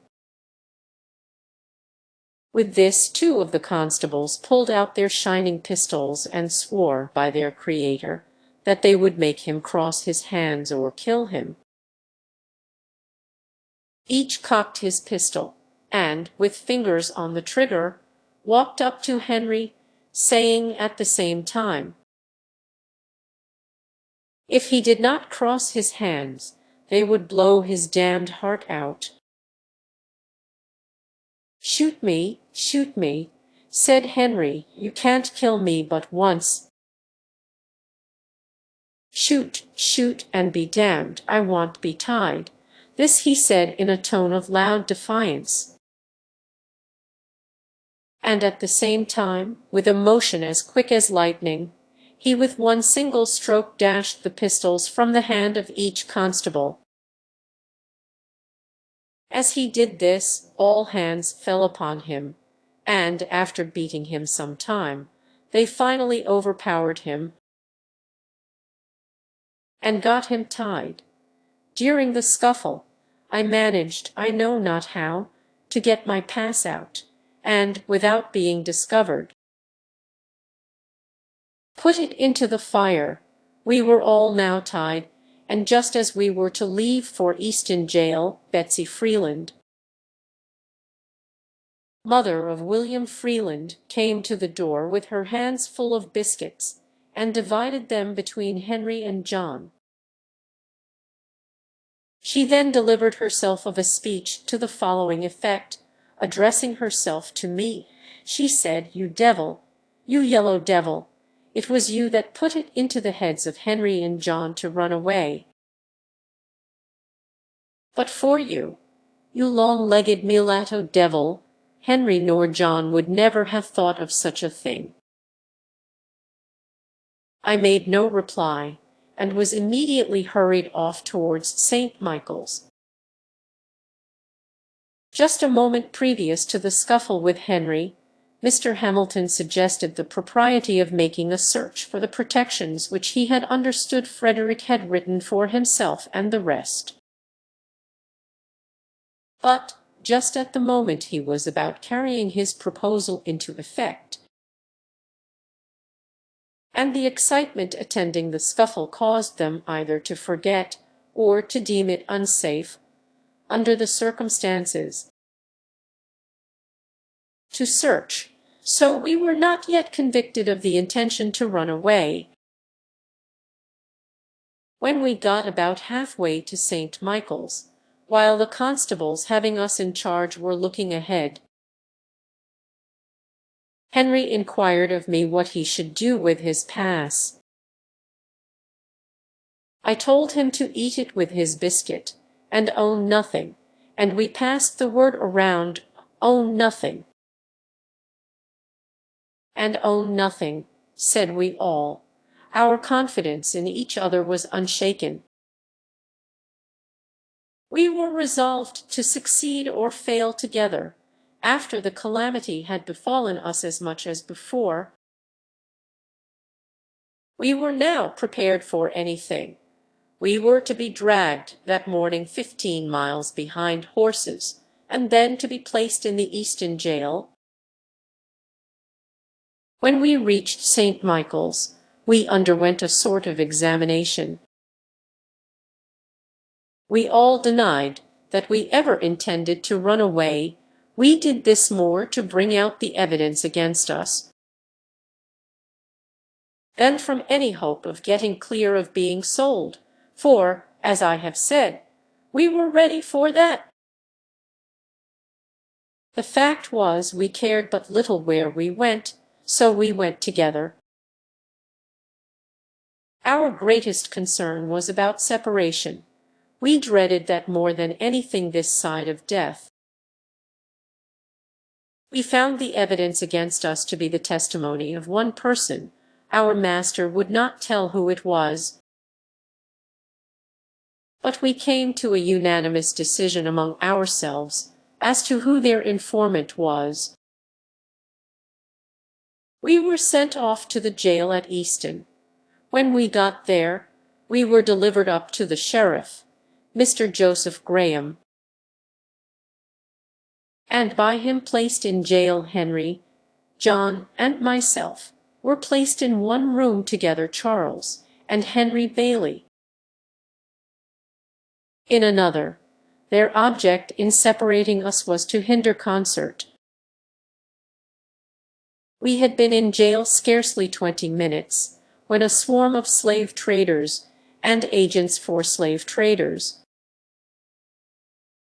flocked into jail to look at us and to ascertain if we were for sale.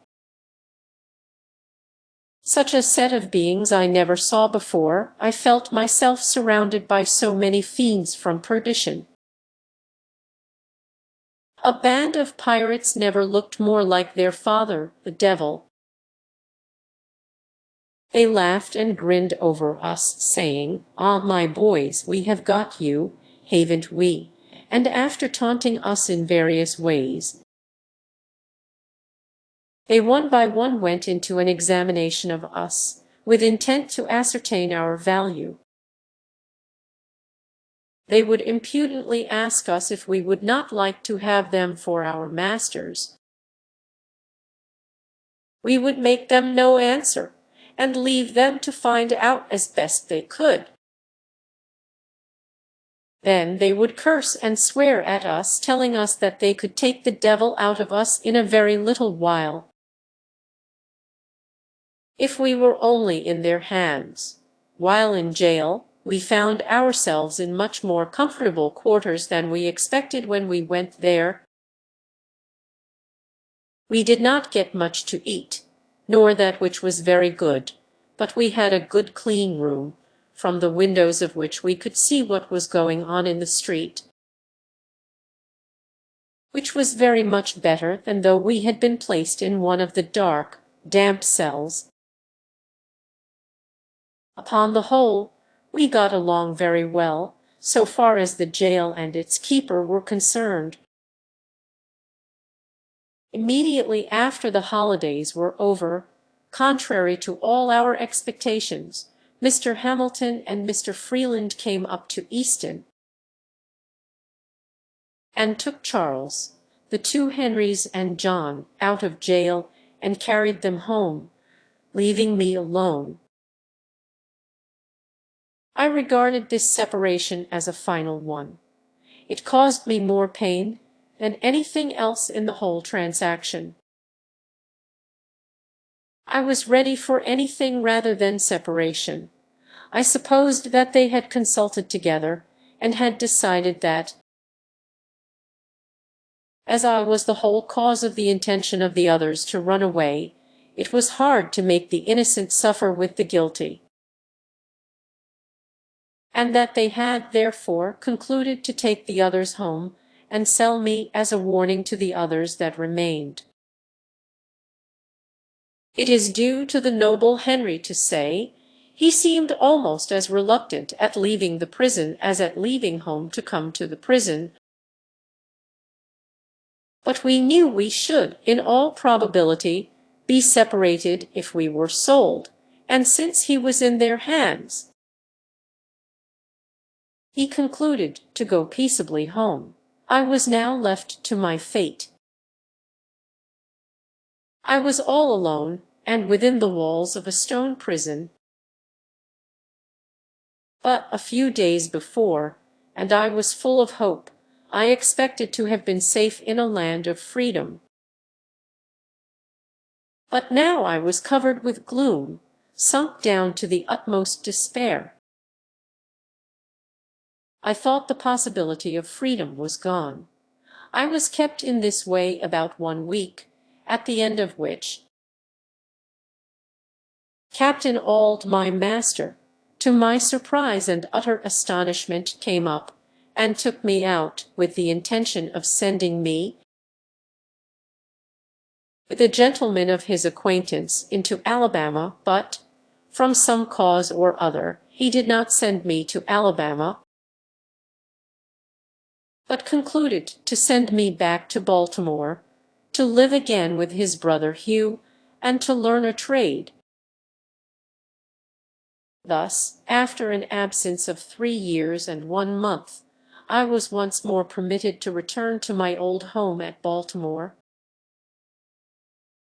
My master sent me away, because there existed against me a very great prejudice in the community, and he feared I might be killed.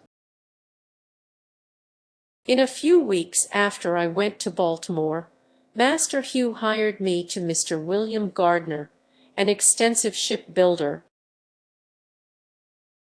on Fell's Point. I was put there to learn how to calc. It, however, proved a very unfavorable place for the accomplishment of this object. Mr. Gardner was engaged that spring in building 2 large man-of-war brigs, professedly for the Mexican government. The vessels were to be launched in the July of that year, and in failure thereof, Mr. Gardner was to lose a considerable sum. So that when I entered, all was hurry. There was no time to learn anything. Every man had to do that which he knew how to do. In entering the shipyard, my orders from Mr. Gardner were to do whatever the carpenters commanded me to do. This was placing me at the beck and call of about 75 men. I was to regard all these as masters. Their word was to be my law. My situation was a most trying one. At times I needed a dozen pair of hands. I was called a dozen ways in the space of a single minute. 3 or 4 voices would strike my ear at the same moment. It was Fred. Come help me to cant this timber here. Fred. Come carry this timber yonder. Fred. Bring that roller here. Fred. Go get a fresh can of water. Fred. Come help saw off the end of this timber. Fred. Go quick and get the crowbar. Fred. Hold on the end of this fall. Fred. Go to the blacksmith's shop and get a new punch. Hurrah, Fred. Run and bring me a cold chisel. I say, Fred. Bear a hand and get up a fire as quick as lightning under that steam box. Halloo, nigger, come, turn this grindstone, come, come, move, move, and bows this timber forward. I say, darky, blast your eyes, why don't you heat up some pitch? Halloo, halloo, halloo, 3 voices at the same time. Come here, go there, hold on where you are, damn you, if you move, I will knock your brains out. This was my school for 8 months, and I might have remained there longer, but for a most horrid fight I had with 4 of the white apprentices, in which my left eye was nearly knocked out, and I was horribly mangled in other respects. The facts in the case were these: until a very little while after I went there, white and black ship carpenters worked side by side, and no one seemed to see any impropriety in it. All hands seemed to be very well satisfied. Many of the black carpenters were freemen. Things seemed to be going on very well. All at once, the white carpenters knocked off, and said they would not work with free colored workmen. Their reason for this, as alleged, was that if free colored carpenters were encouraged, they would soon take the trade into their own hands, and poor white men would be thrown out of employment. They therefore felt called upon at once to put a stop to it, and taking advantage of Mr. Gardner's necessities, they broke off, swearing they would work no longer unless he would discharge his black carpenters. Now, though this did not extend to me in form, it did reach me in fact. My fellow apprentices very soon began to feel it degrading to them to work with me. They began to put on airs and talk about the niggers taking the country, saying we all ought to be killed. And, being encouraged by the journeymen, they commenced making my condition as hard as they could, and sometimes striking me. I, of course, kept the vow I made after the fight with Mr. Covey, and struck back again, regardless of consequences, and while I kept them from combining, I succeeded very well, for I could whip the whole of them, taking them separately. They, however, at length combined, and came upon me, armed with sticks, stones, and heavy handspikes.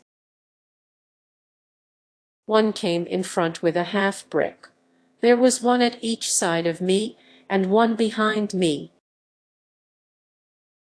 While I was attending to those in front, and on either side, the one behind ran up with the handspike,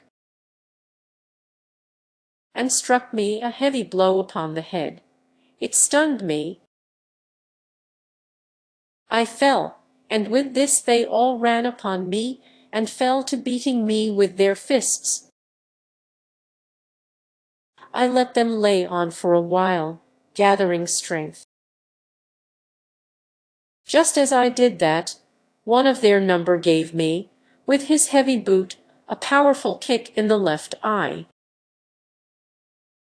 My eyeball seemed to have burst. When they saw my eye closed and badly swollen, they left me. With this I seized the handspike, and for a time pursued them. But here the carpenters interfered, and I thought I might as well give it up. It was impossible to stand my hand against so many. All this took place in sight of not less than 50 white ship carpenters. And not one interposed a friendly word, but some cried, "Kill the damned nigger, kill him, he struck a white person." I found my only chance for life was in flight. I succeeded in getting away without an additional blow, and barely so, for to strike a white man is death by lynch law, and that was the law in Mr. Gardner's shipyard. Nor is there much of any other out of Mr. Gardner's shipyard. I went directly home, and told the story of my wrongs to Master Hugh, and I am happy to say of him, irreligious as he was, his conduct was heavenly compared with that of his brother Thomas under similar circumstances. He listened attentively to my narration of the circumstances leading to the savage outrage, and gave many proofs of his strong indignation at it. The heart of my once overkind mistress was again melted into pity. My puffed-out eye and blood-covered face moved her to tears. She took a chair by me, washed the blood from my face, and, with a mother's tenderness, bound up my head, covering the wounded eye with a lean piece of fresh beef. It was almost compensation for my suffering to witness, once more, a manifestation of kindness from this, my once affectionate old mistress. Master Hugh was very much enraged. He gave expression to his feelings by pouring out curses upon the heads of those who did the deed. As soon as I got a little the better of my bruises, he took me with him to Esquire Watson's, on Bond Street, to see what could be done about the matter. Mr. Watson inquired who saw the assault committed. Master Hugh told him it was done in Mr. Gardner's shipyard at midday, where there were a large company of men at work. As to that, he said, the deed was done, and there was no question as to who did it. His answer was, he could do nothing in the case, unless some white man would come forward and testify. He could issue no warrant on my word, if I had been killed in the presence of 1,000 colored people. Their testimony combined would have been insufficient to have arrested one of the murderers. Master Hugh, for once, was compelled to say this state of things was too bad. Of course, it was impossible to get any white man to volunteer his testimony in my behalf, and against the white young men. Even those who may have sympathized with me were not prepared to do this. It required a degree of courage unknown to them to do so, for just at that time, the slightest manifestation of humanity toward a colored person was denounced as abolitionism,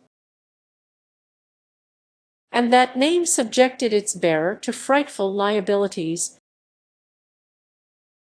The watchwords of the bloody-minded in that region, and in those days, were "Damn the abolitionists," and "Damn the niggers." There was nothing done.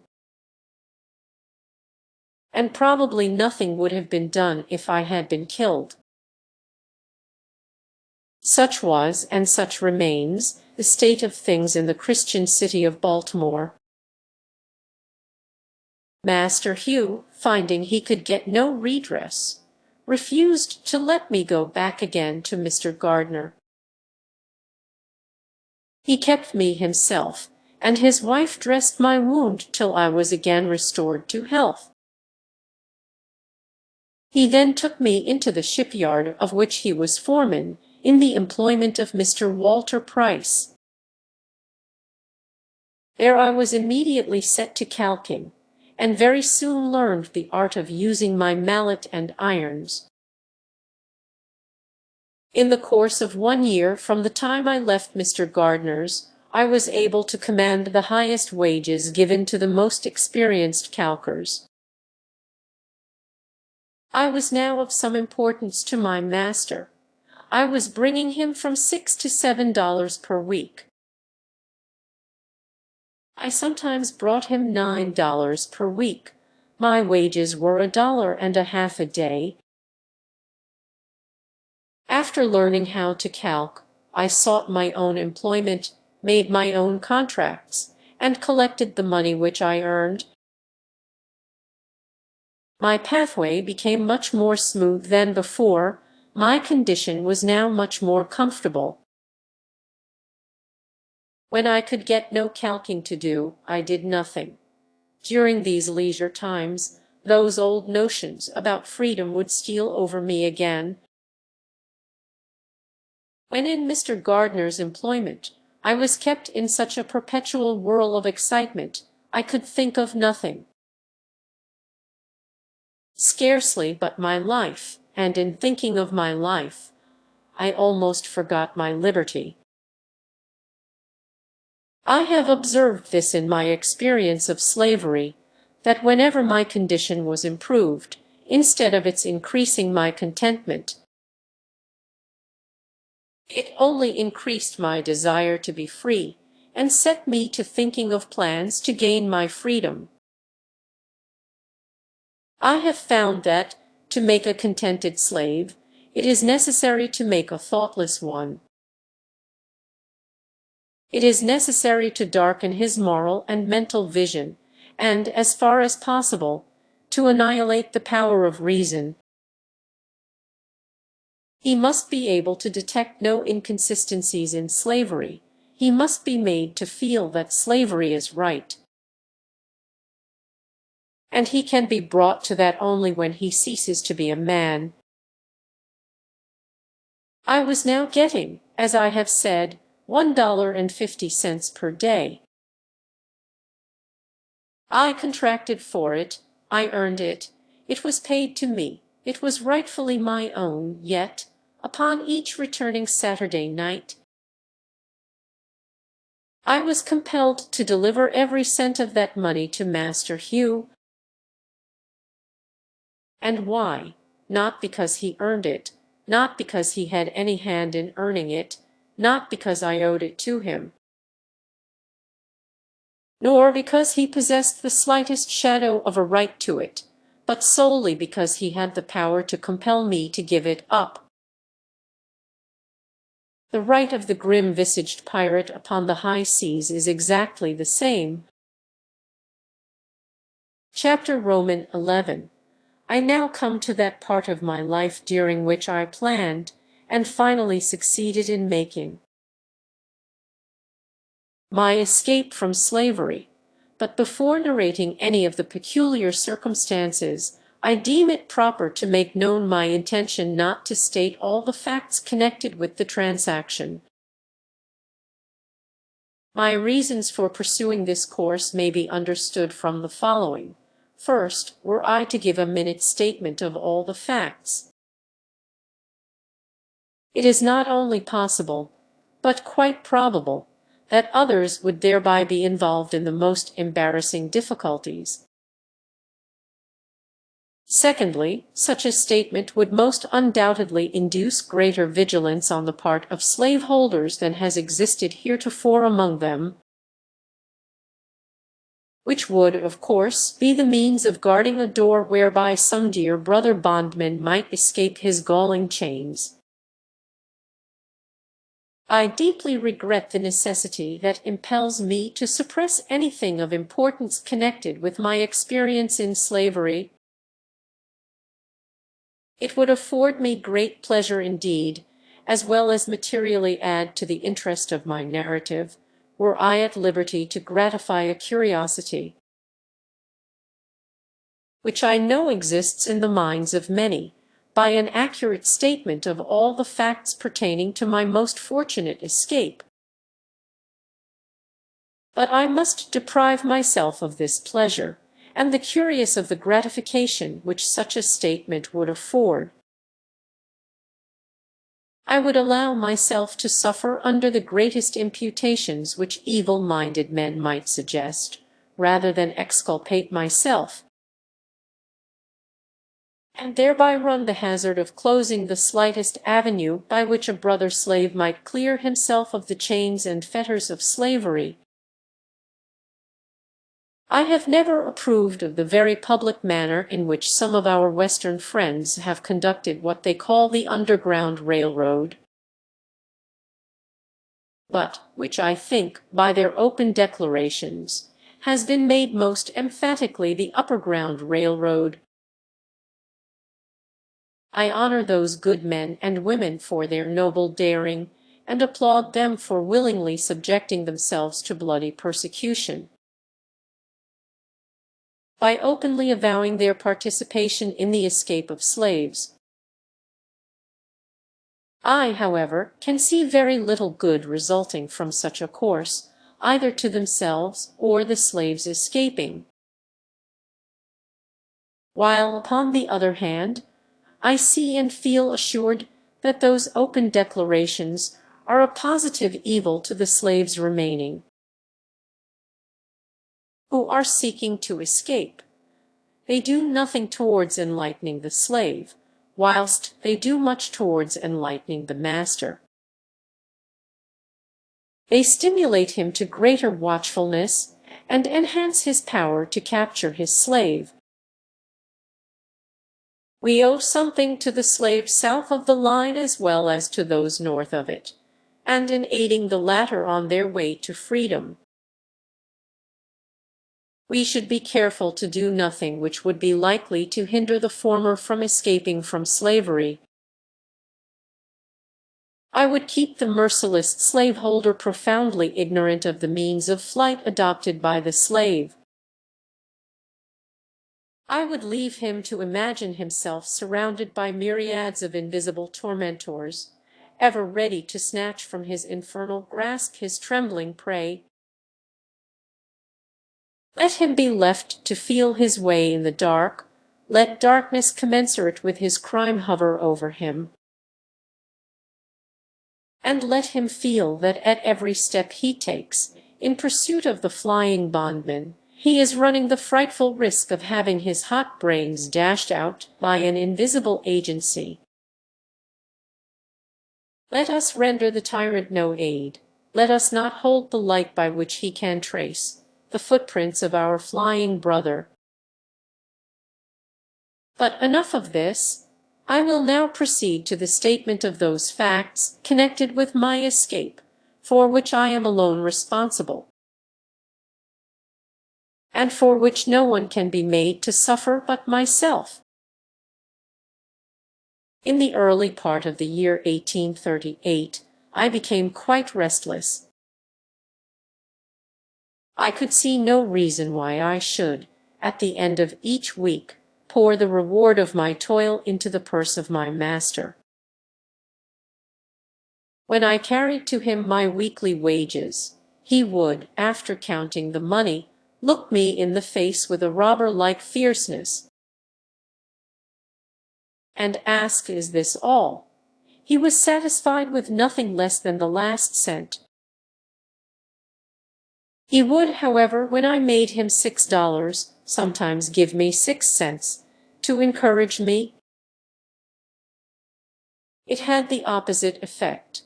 I regarded it as a sort of admission of my right to the whole.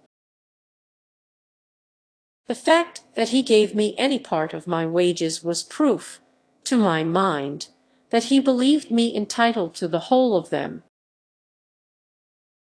I always felt worse for having received anything, for I feared that the giving me a few cents would ease his conscience, and make him feel himself to be a pretty honorable sort of robber. My discontent grew upon me. I was ever on the lookout for means of escape, and finding no direct means, I determined to try to hire my time, with a view of getting money with which to make my escape. In the spring of 1838, when Master Thomas came to Baltimore to purchase his spring goods, I got an opportunity, and applied to him to allow me to hire my time. He unhesitatingly refused my request, and told me this was another stratagem by which to escape. He told me I could go nowhere but that he could get me, and that, in the event of my running away, he should spare no pains in his efforts to catch me. He exhorted me to content myself and be obedient. He told me if I would be happy, I must lay out no plans for the future. He said, if I behaved myself properly, he would take care of me. Indeed, he advised me to complete thoughtlessness of the future, and taught me to depend solely upon him for happiness. He seemed to see fully the pressing necessity of setting aside my intellectual nature in order to contentment in slavery. But in spite of him, and even in spite of myself, I continued to think, and to think about the injustice of my enslavement, and the means of escape. About 2 months after this, I applied to Master Hugh for the privilege of hiring my time. He was not acquainted with the fact that I had applied to Master Thomas, and had been refused.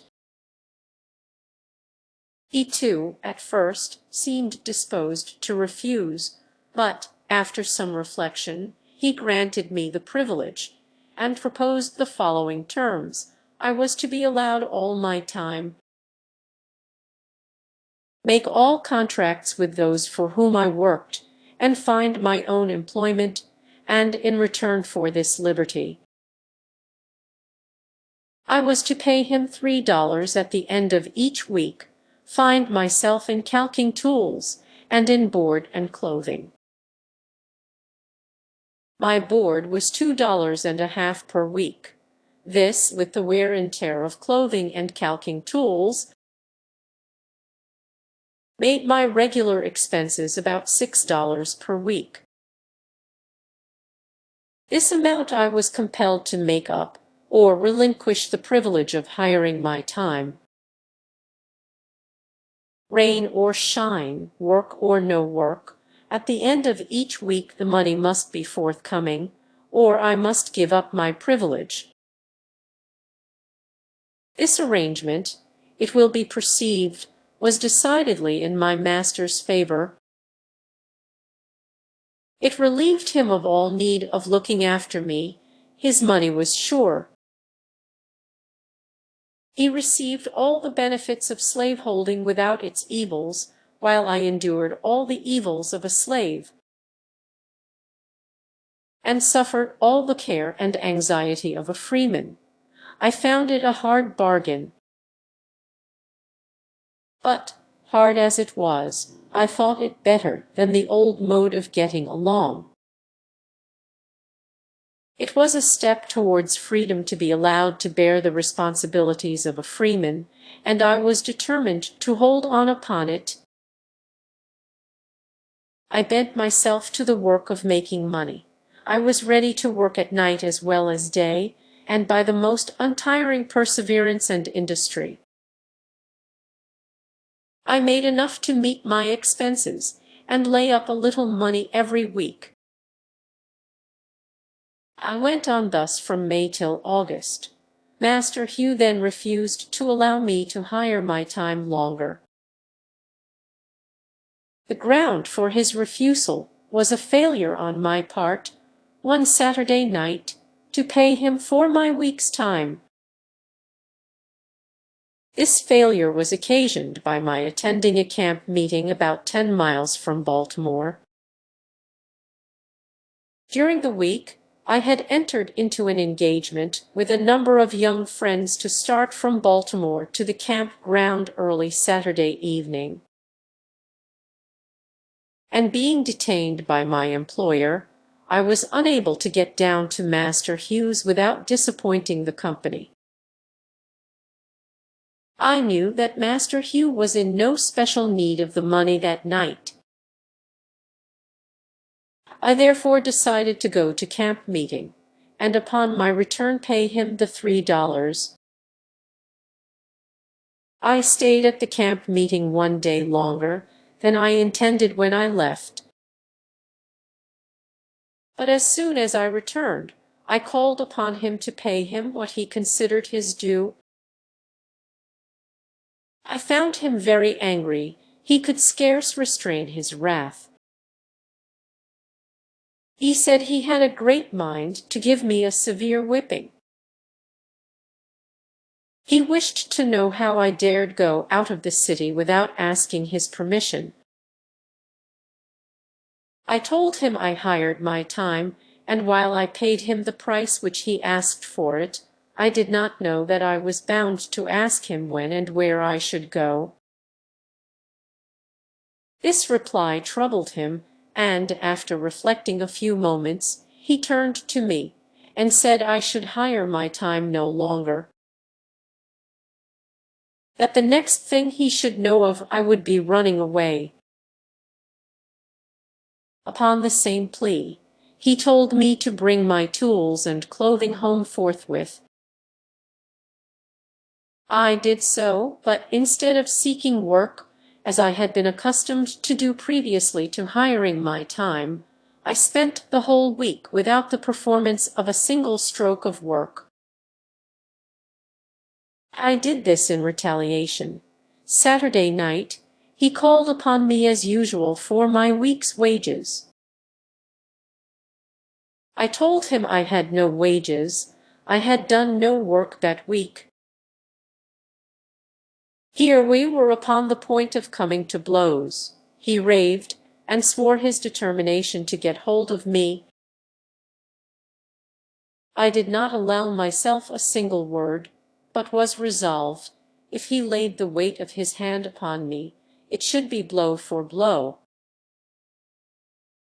He did not strike me, but told me that he would find me in constant employment in future. I thought the matter over during the next day, Sunday, and finally resolved upon the 3rd day of September as the day upon which I would make a second attempt to secure my freedom. I now had 3 weeks during which to prepare for my journey. Early on Monday morning, before Master Hugh had time to make any engagement for me, I went out and got employment of Mr. Butler at his shipyard near the drawbridge, upon what is called the city block, thus making it unnecessary for him to seek employment for me. At the end of the week, I brought him between $8 and $9. He seemed very well pleased, and asked why I did not do the same the week before. He little knew what my plans were. My object in working steadily was to remove any suspicion he might entertain of my intent to run away. And in this I succeeded admirably. I suppose he thought I was never better satisfied with my condition than at the very time during which I was planning my escape. The 2nd week passed, and again I carried him my full wages, and so well pleased was he that he gave me 25 cents. Quite a large sum for a slaveholder to give a slave, and bade me to make a good use of it. I told him I would. Things went on without very smoothly indeed, but within there was trouble. It is impossible for me to describe my feelings as the time of my contemplated start drew near. I had a number of warm-hearted friends in Baltimore, friends that I loved almost as I did my life, and the thought of being separated from them forever was painful beyond expression. It is my opinion that thousands would escape from slavery who now remain, but for the strong cords of affection that bind them to their friends. The thought of leaving my friends was decidedly the most painful thought with which I had to contend. The love of them was my tender point, and shook my decision more than all things else. Besides the pain of separation, the dread and apprehension of a failure exceeded what I had experienced at my first attempt. The appalling defeat I then sustained returned to torment me. I felt assured that, if I failed in this attempt, my case would be a hopeless one. It would seal my fate as a slave forever. I could not hope to get off with anything less than the severest punishment, and being placed beyond the means of escape. It required no very vivid imagination to depict the most frightful scenes through which I should have to pass. In case I failed, the wretchedness of slavery and the blessedness of freedom were perpetually before me. It was life and death with me, but I remained firm, and, according to my resolution, on the 3rd day of September, 1838, I left my chains, and succeeded in reaching New York, without the slightest interruption of any kind. How I did so, what means I adopted, what direction I traveled, and by what mode of conveyance, I must leave unexplained, for the reasons before mentioned. I have been frequently asked how I felt when I found myself in a free state. I have never been able to answer the question with any satisfaction to myself. It was a moment of the highest excitement I ever experienced.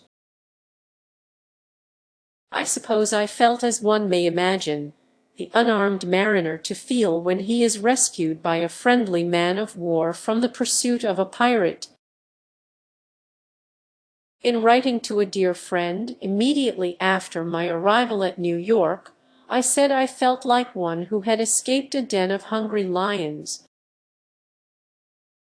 This state of mind, however, very soon subsided, and I was again seized with a feeling of great insecurity and loneliness.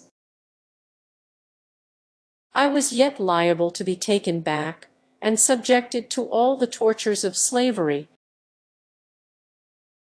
This in itself was enough to damp the ardor of my enthusiasm. But loneliness overcame me. There I was in the midst of thousands, and yet a perfect stranger, without home and without friends, in the midst of thousands of my own brethren, children of a common father. And yet I dared not to unfold to any one of them my sad condition. I was afraid to speak to any one for fear of speaking to the wrong one, and thereby falling into the hands of money-loving kidnappers, whose business it was to lie in wait for the panting fugitive, as the ferocious beasts of the forest lie in wait for their prey. The motto which I adopted when I started from slavery was this: trust no man. I saw in every white man an enemy, and in almost every colored man cause for distrust. It was a most painful situation, and to understand it, One must needs experience it, or imagine himself in similar circumstances. Let him be a fugitive slave in a strange land, a land given up to be the hunting ground for slaveholders whose inhabitants are legalized kidnappers, where he is every moment subjected to the terrible liability of being seized upon by his fellowmen. As the hideous crocodile seizes upon his prey, I say, let him place himself in my situation, without home or friends, without money or credit, wanting shelter, and no one to give it, wanting bread, and no money to buy it, and at the same time let him feel that he is pursued by merciless men-hunters, and in total darkness as to what to do, where to go, or where to stay, perfectly helpless both as to the means of defense and means of escape. In the midst of plenty, yet suffering the terrible gnawings of hunger, in the midst of houses, yet having no home, among fellow men, yet feeling as if in the midst of wild beasts, whose greediness to swallow up the trembling and half-famished fugitive is only equalled by that with which the monsters of the deep swallow up the helpless fish upon which they subsist.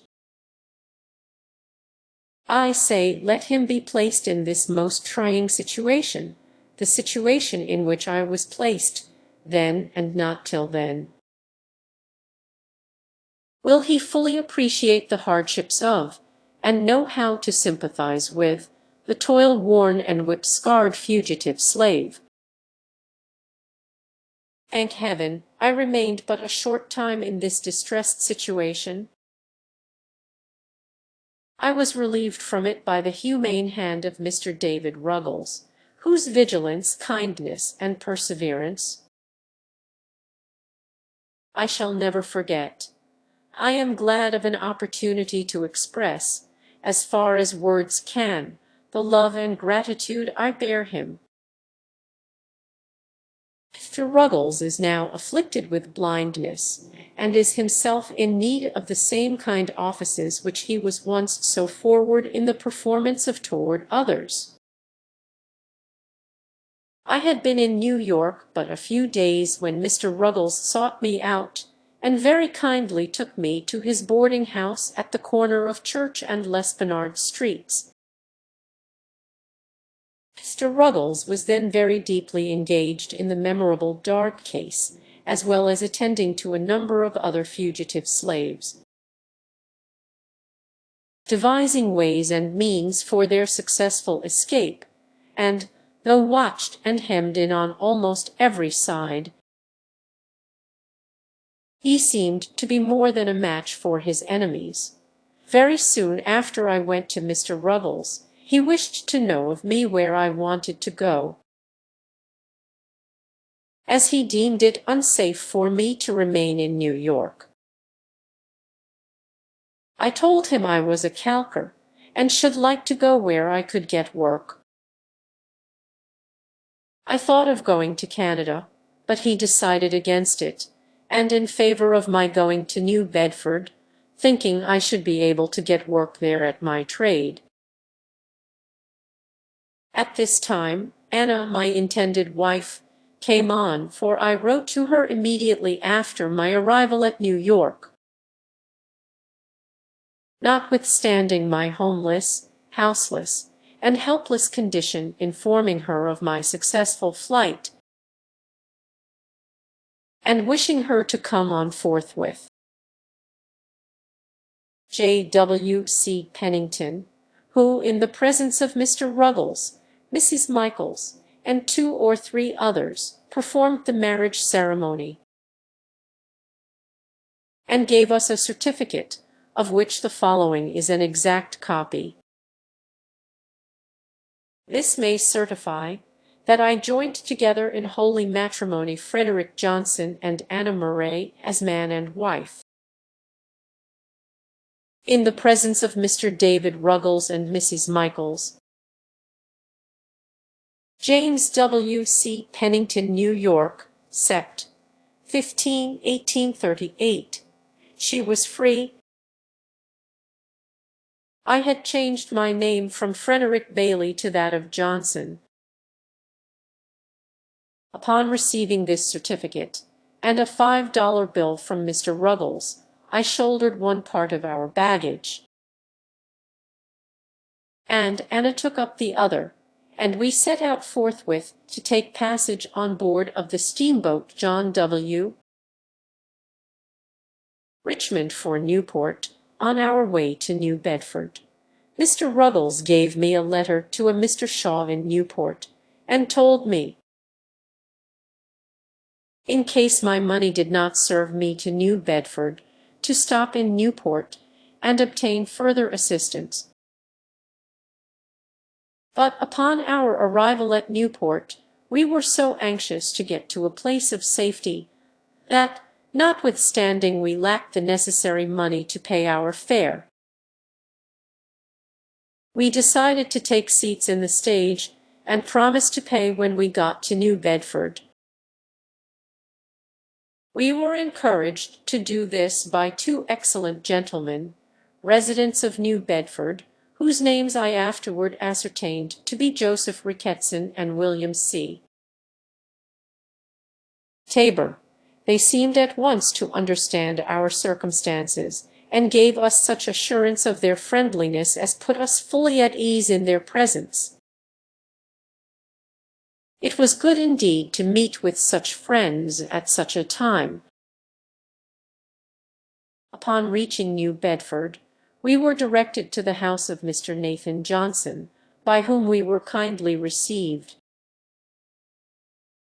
and hospitably provided for. Both Mr. and Mrs. Johnson took a deep and lively interest in our welfare. They proved themselves quite worthy of the name of abolitionists. When the stage driver found us unable to pay our fare, he held on upon our baggage as security for the debt. I had but to mention the fact to Mr. Johnson, and he forthwith advanced the money.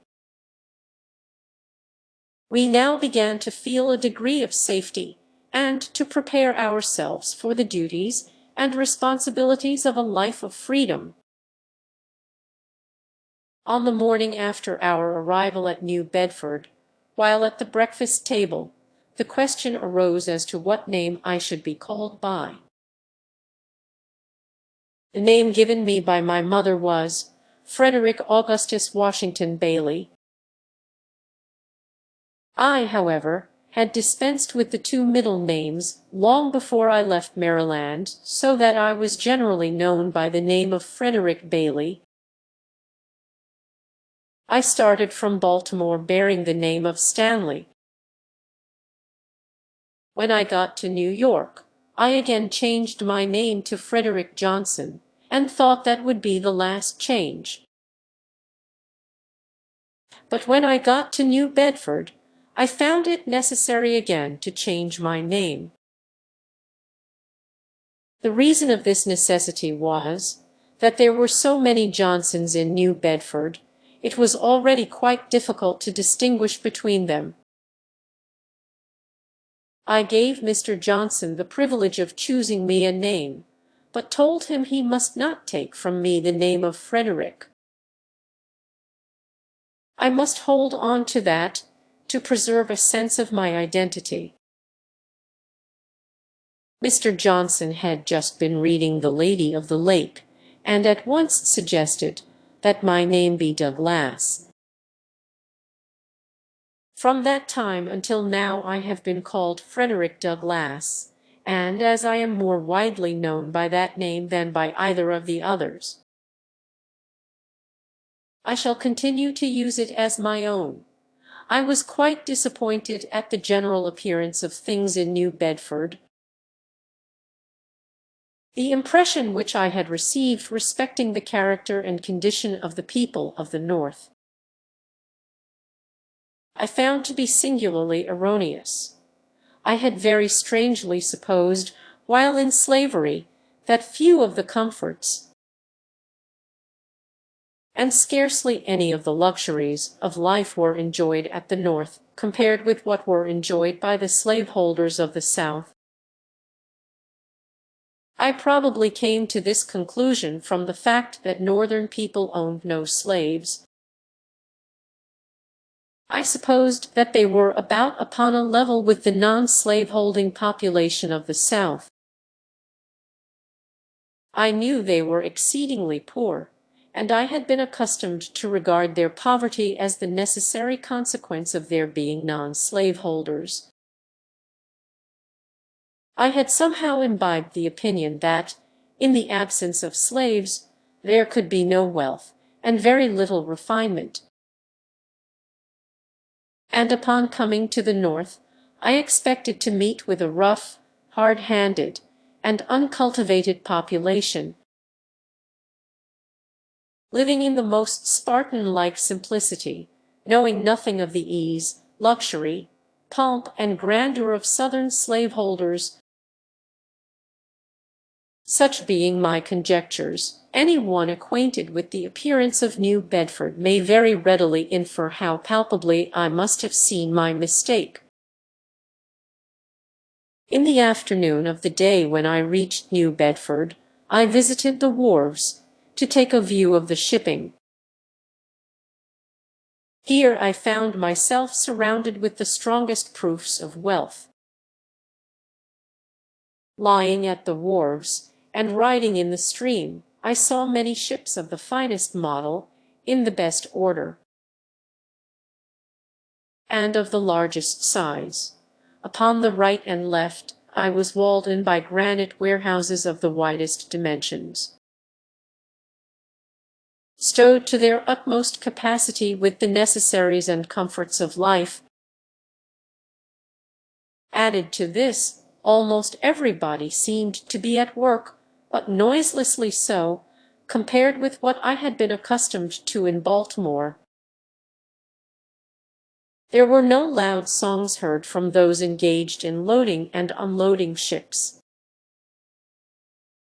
I heard no deep oaths or horrid curses on the laborer. I saw no whipping of men, but all seemed to go smoothly on. Every man appeared to understand his work, and went at it with a sober, yet cheerful earnestness, which betokened the deep interest which he felt in what he was doing, as well as a sense of his own dignity as a man. To me this looked exceedingly strange. From the wharves I strolled around and over the town, gazing with wonder and admiration at the splendid churches, beautiful dwellings, and finely cultivated gardens, evincing an amount of wealth, comfort, taste, and refinement, such as I had never seen in any part of slaveholding Maryland. Everything looked clean, new, and beautiful. I saw few or no dilapidated houses, with poverty-stricken inmates,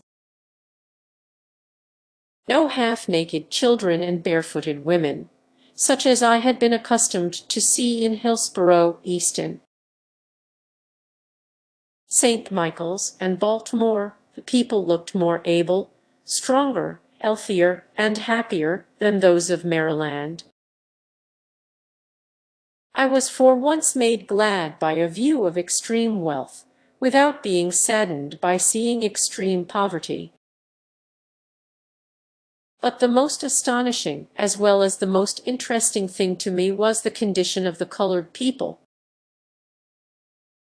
a great many of whom, like myself, had escaped thither as a refuge from the hunters of men.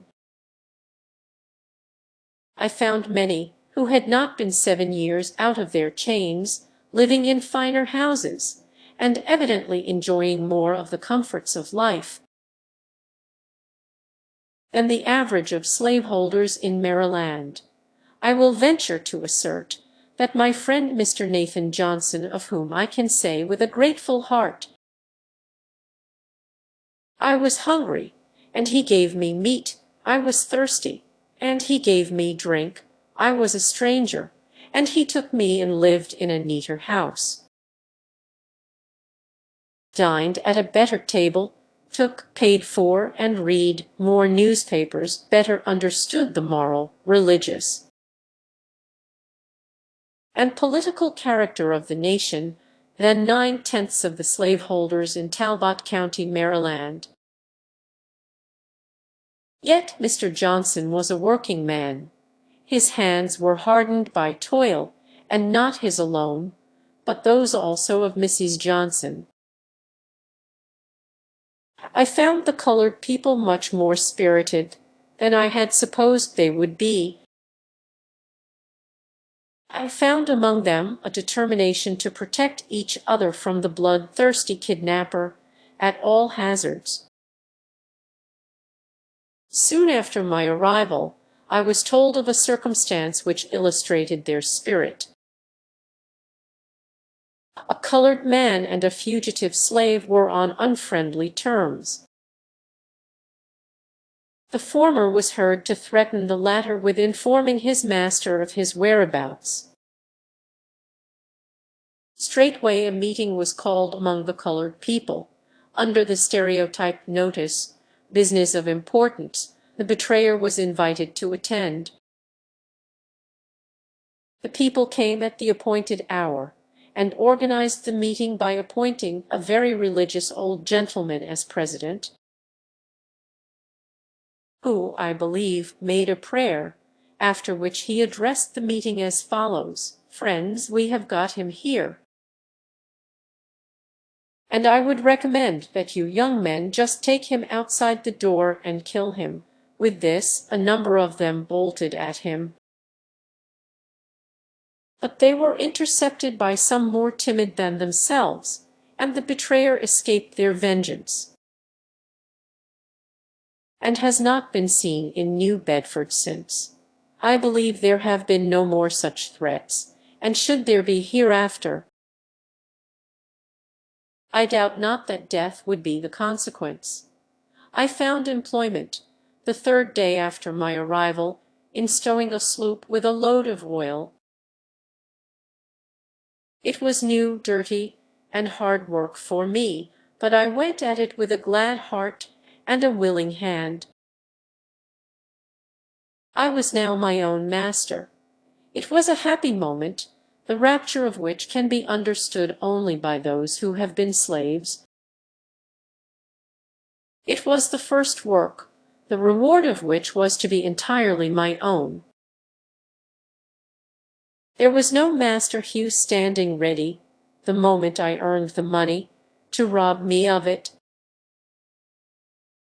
I worked that day with a pleasure I had never before experienced.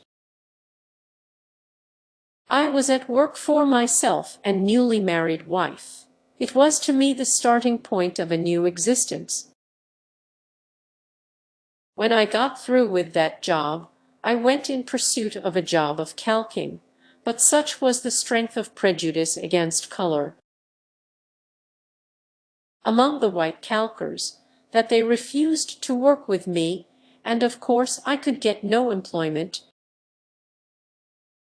I am told that colored persons can now get employment at calking in New Bedford and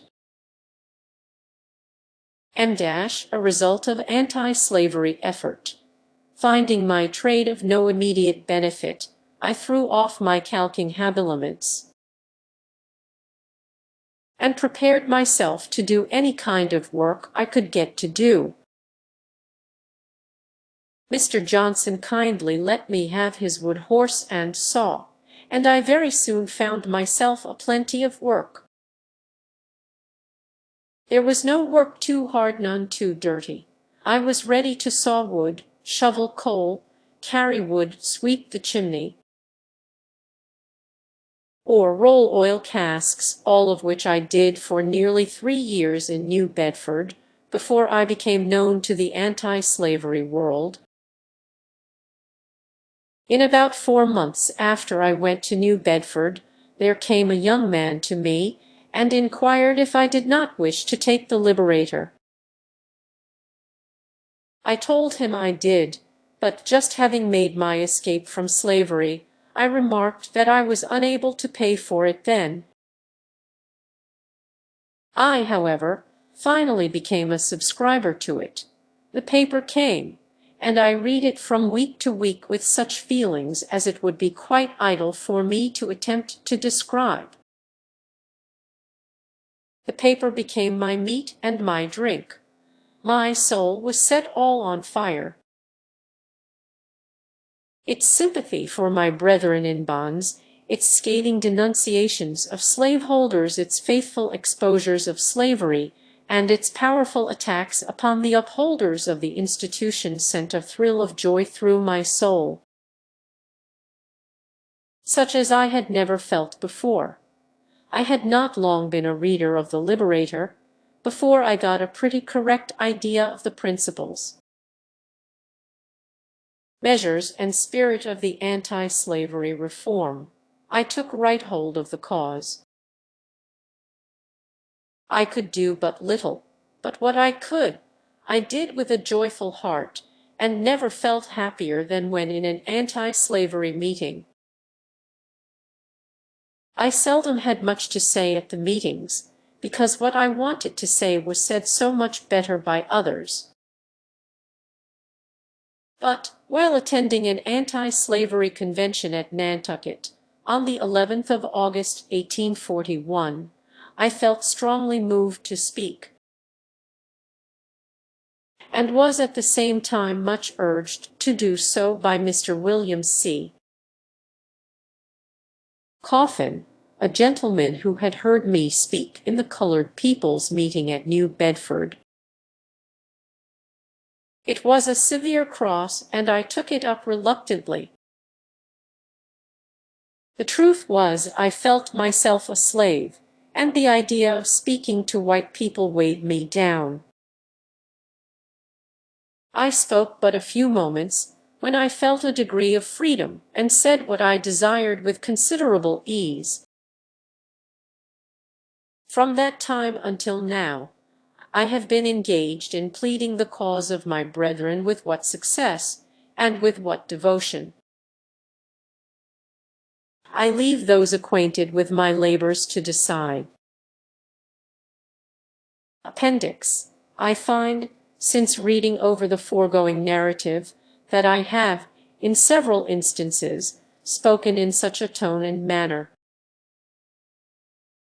respecting religion as may possibly lead those unacquainted with my religious views to suppose me an opponent of all religion. To remove the liability of such misapprehension, I deem it proper to append the following brief explanation. What I have said respecting and against religion, I mean strictly to apply to the slave-holding religion of this land,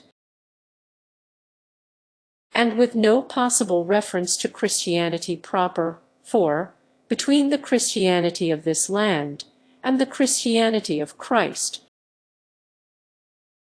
I recognize the widest possible difference, so wide that to receive the one as good, pure, and holy is of necessity to reject the other as bad,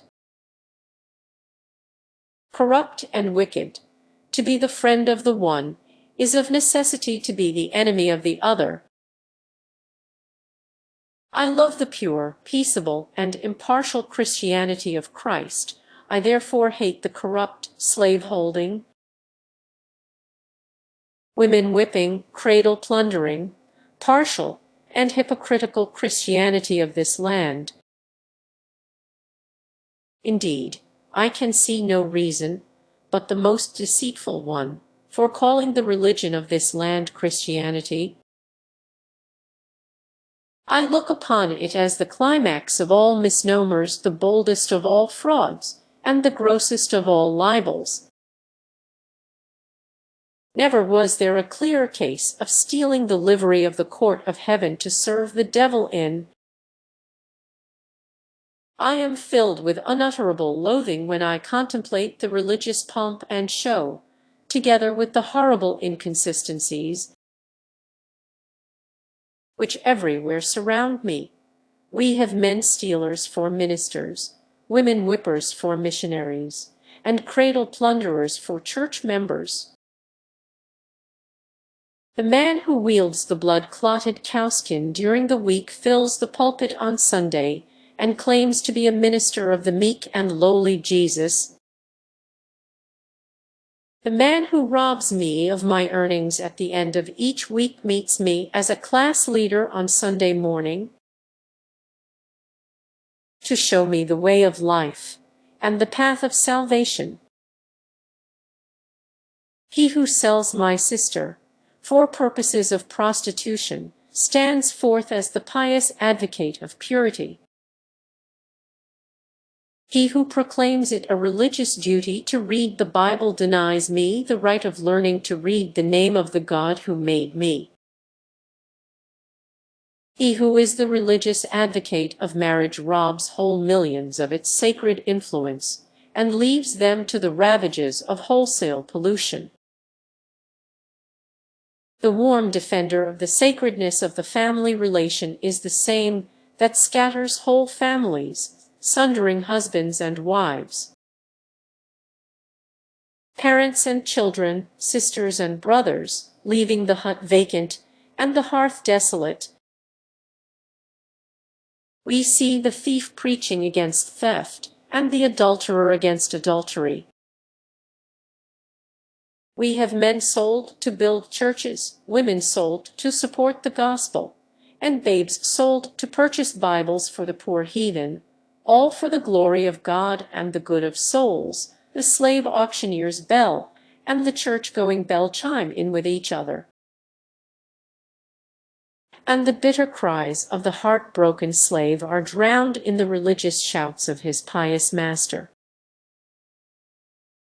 Revivals of religion and revivals in the slave trade go hand in hand together. The slave prison and the church stand near each other.